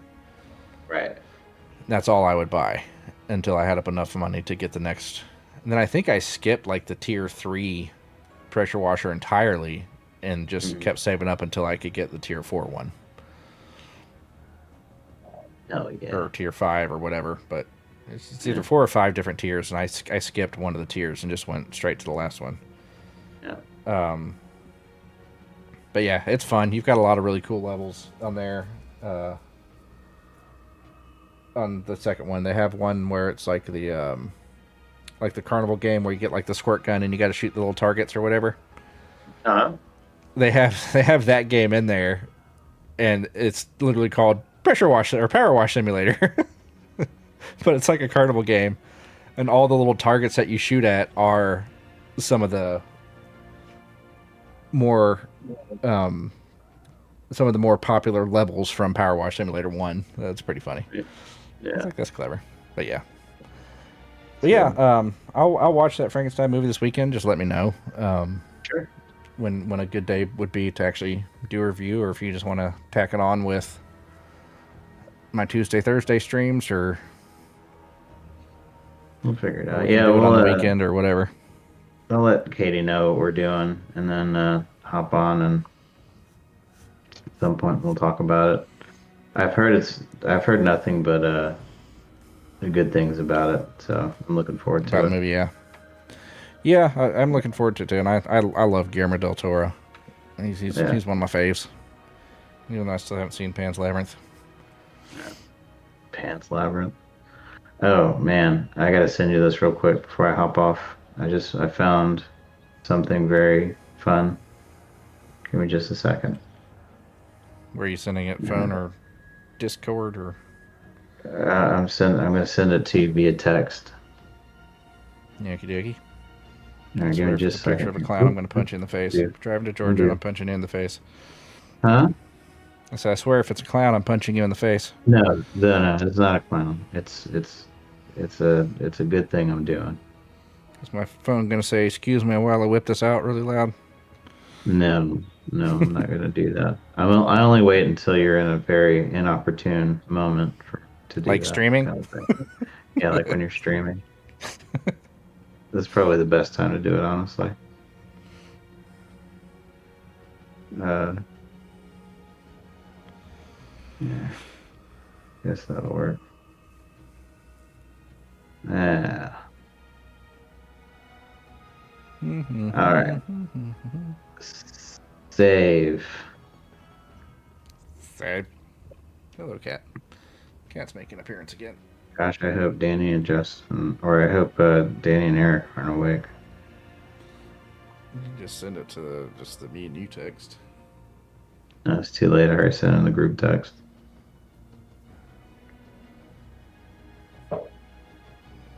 What can it be? Darth Brooks. Darth Brooks is real. He can't hurt you, Darth Brooks. No. That's hilarious. So, all right, well, thanks for having me on. Yeah, man. Glad it went Appreciate a you. little more smoothly this time. But yeah, it was fun, man. It was cool. We'll have to definitely do it again. For sure. Yep, I'll watch that movie this weekend, and like I said, we'll figure out a time to do the old review. All right. Well, that sounds good to me. Well, you have a good night, and I'll see you soon. All right, man. Take care. All right, bye. All right, everybody. We appreciate y'all being here. Thank you for watching. We will be back Tuesday.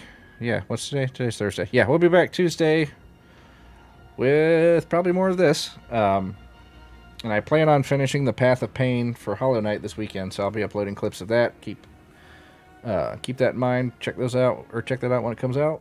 I don't think there's anything else. Yeah, so again, thank you, everybody. Support's always appreciated. We will be back Tuesday. Everybody take care. Have a good weekend.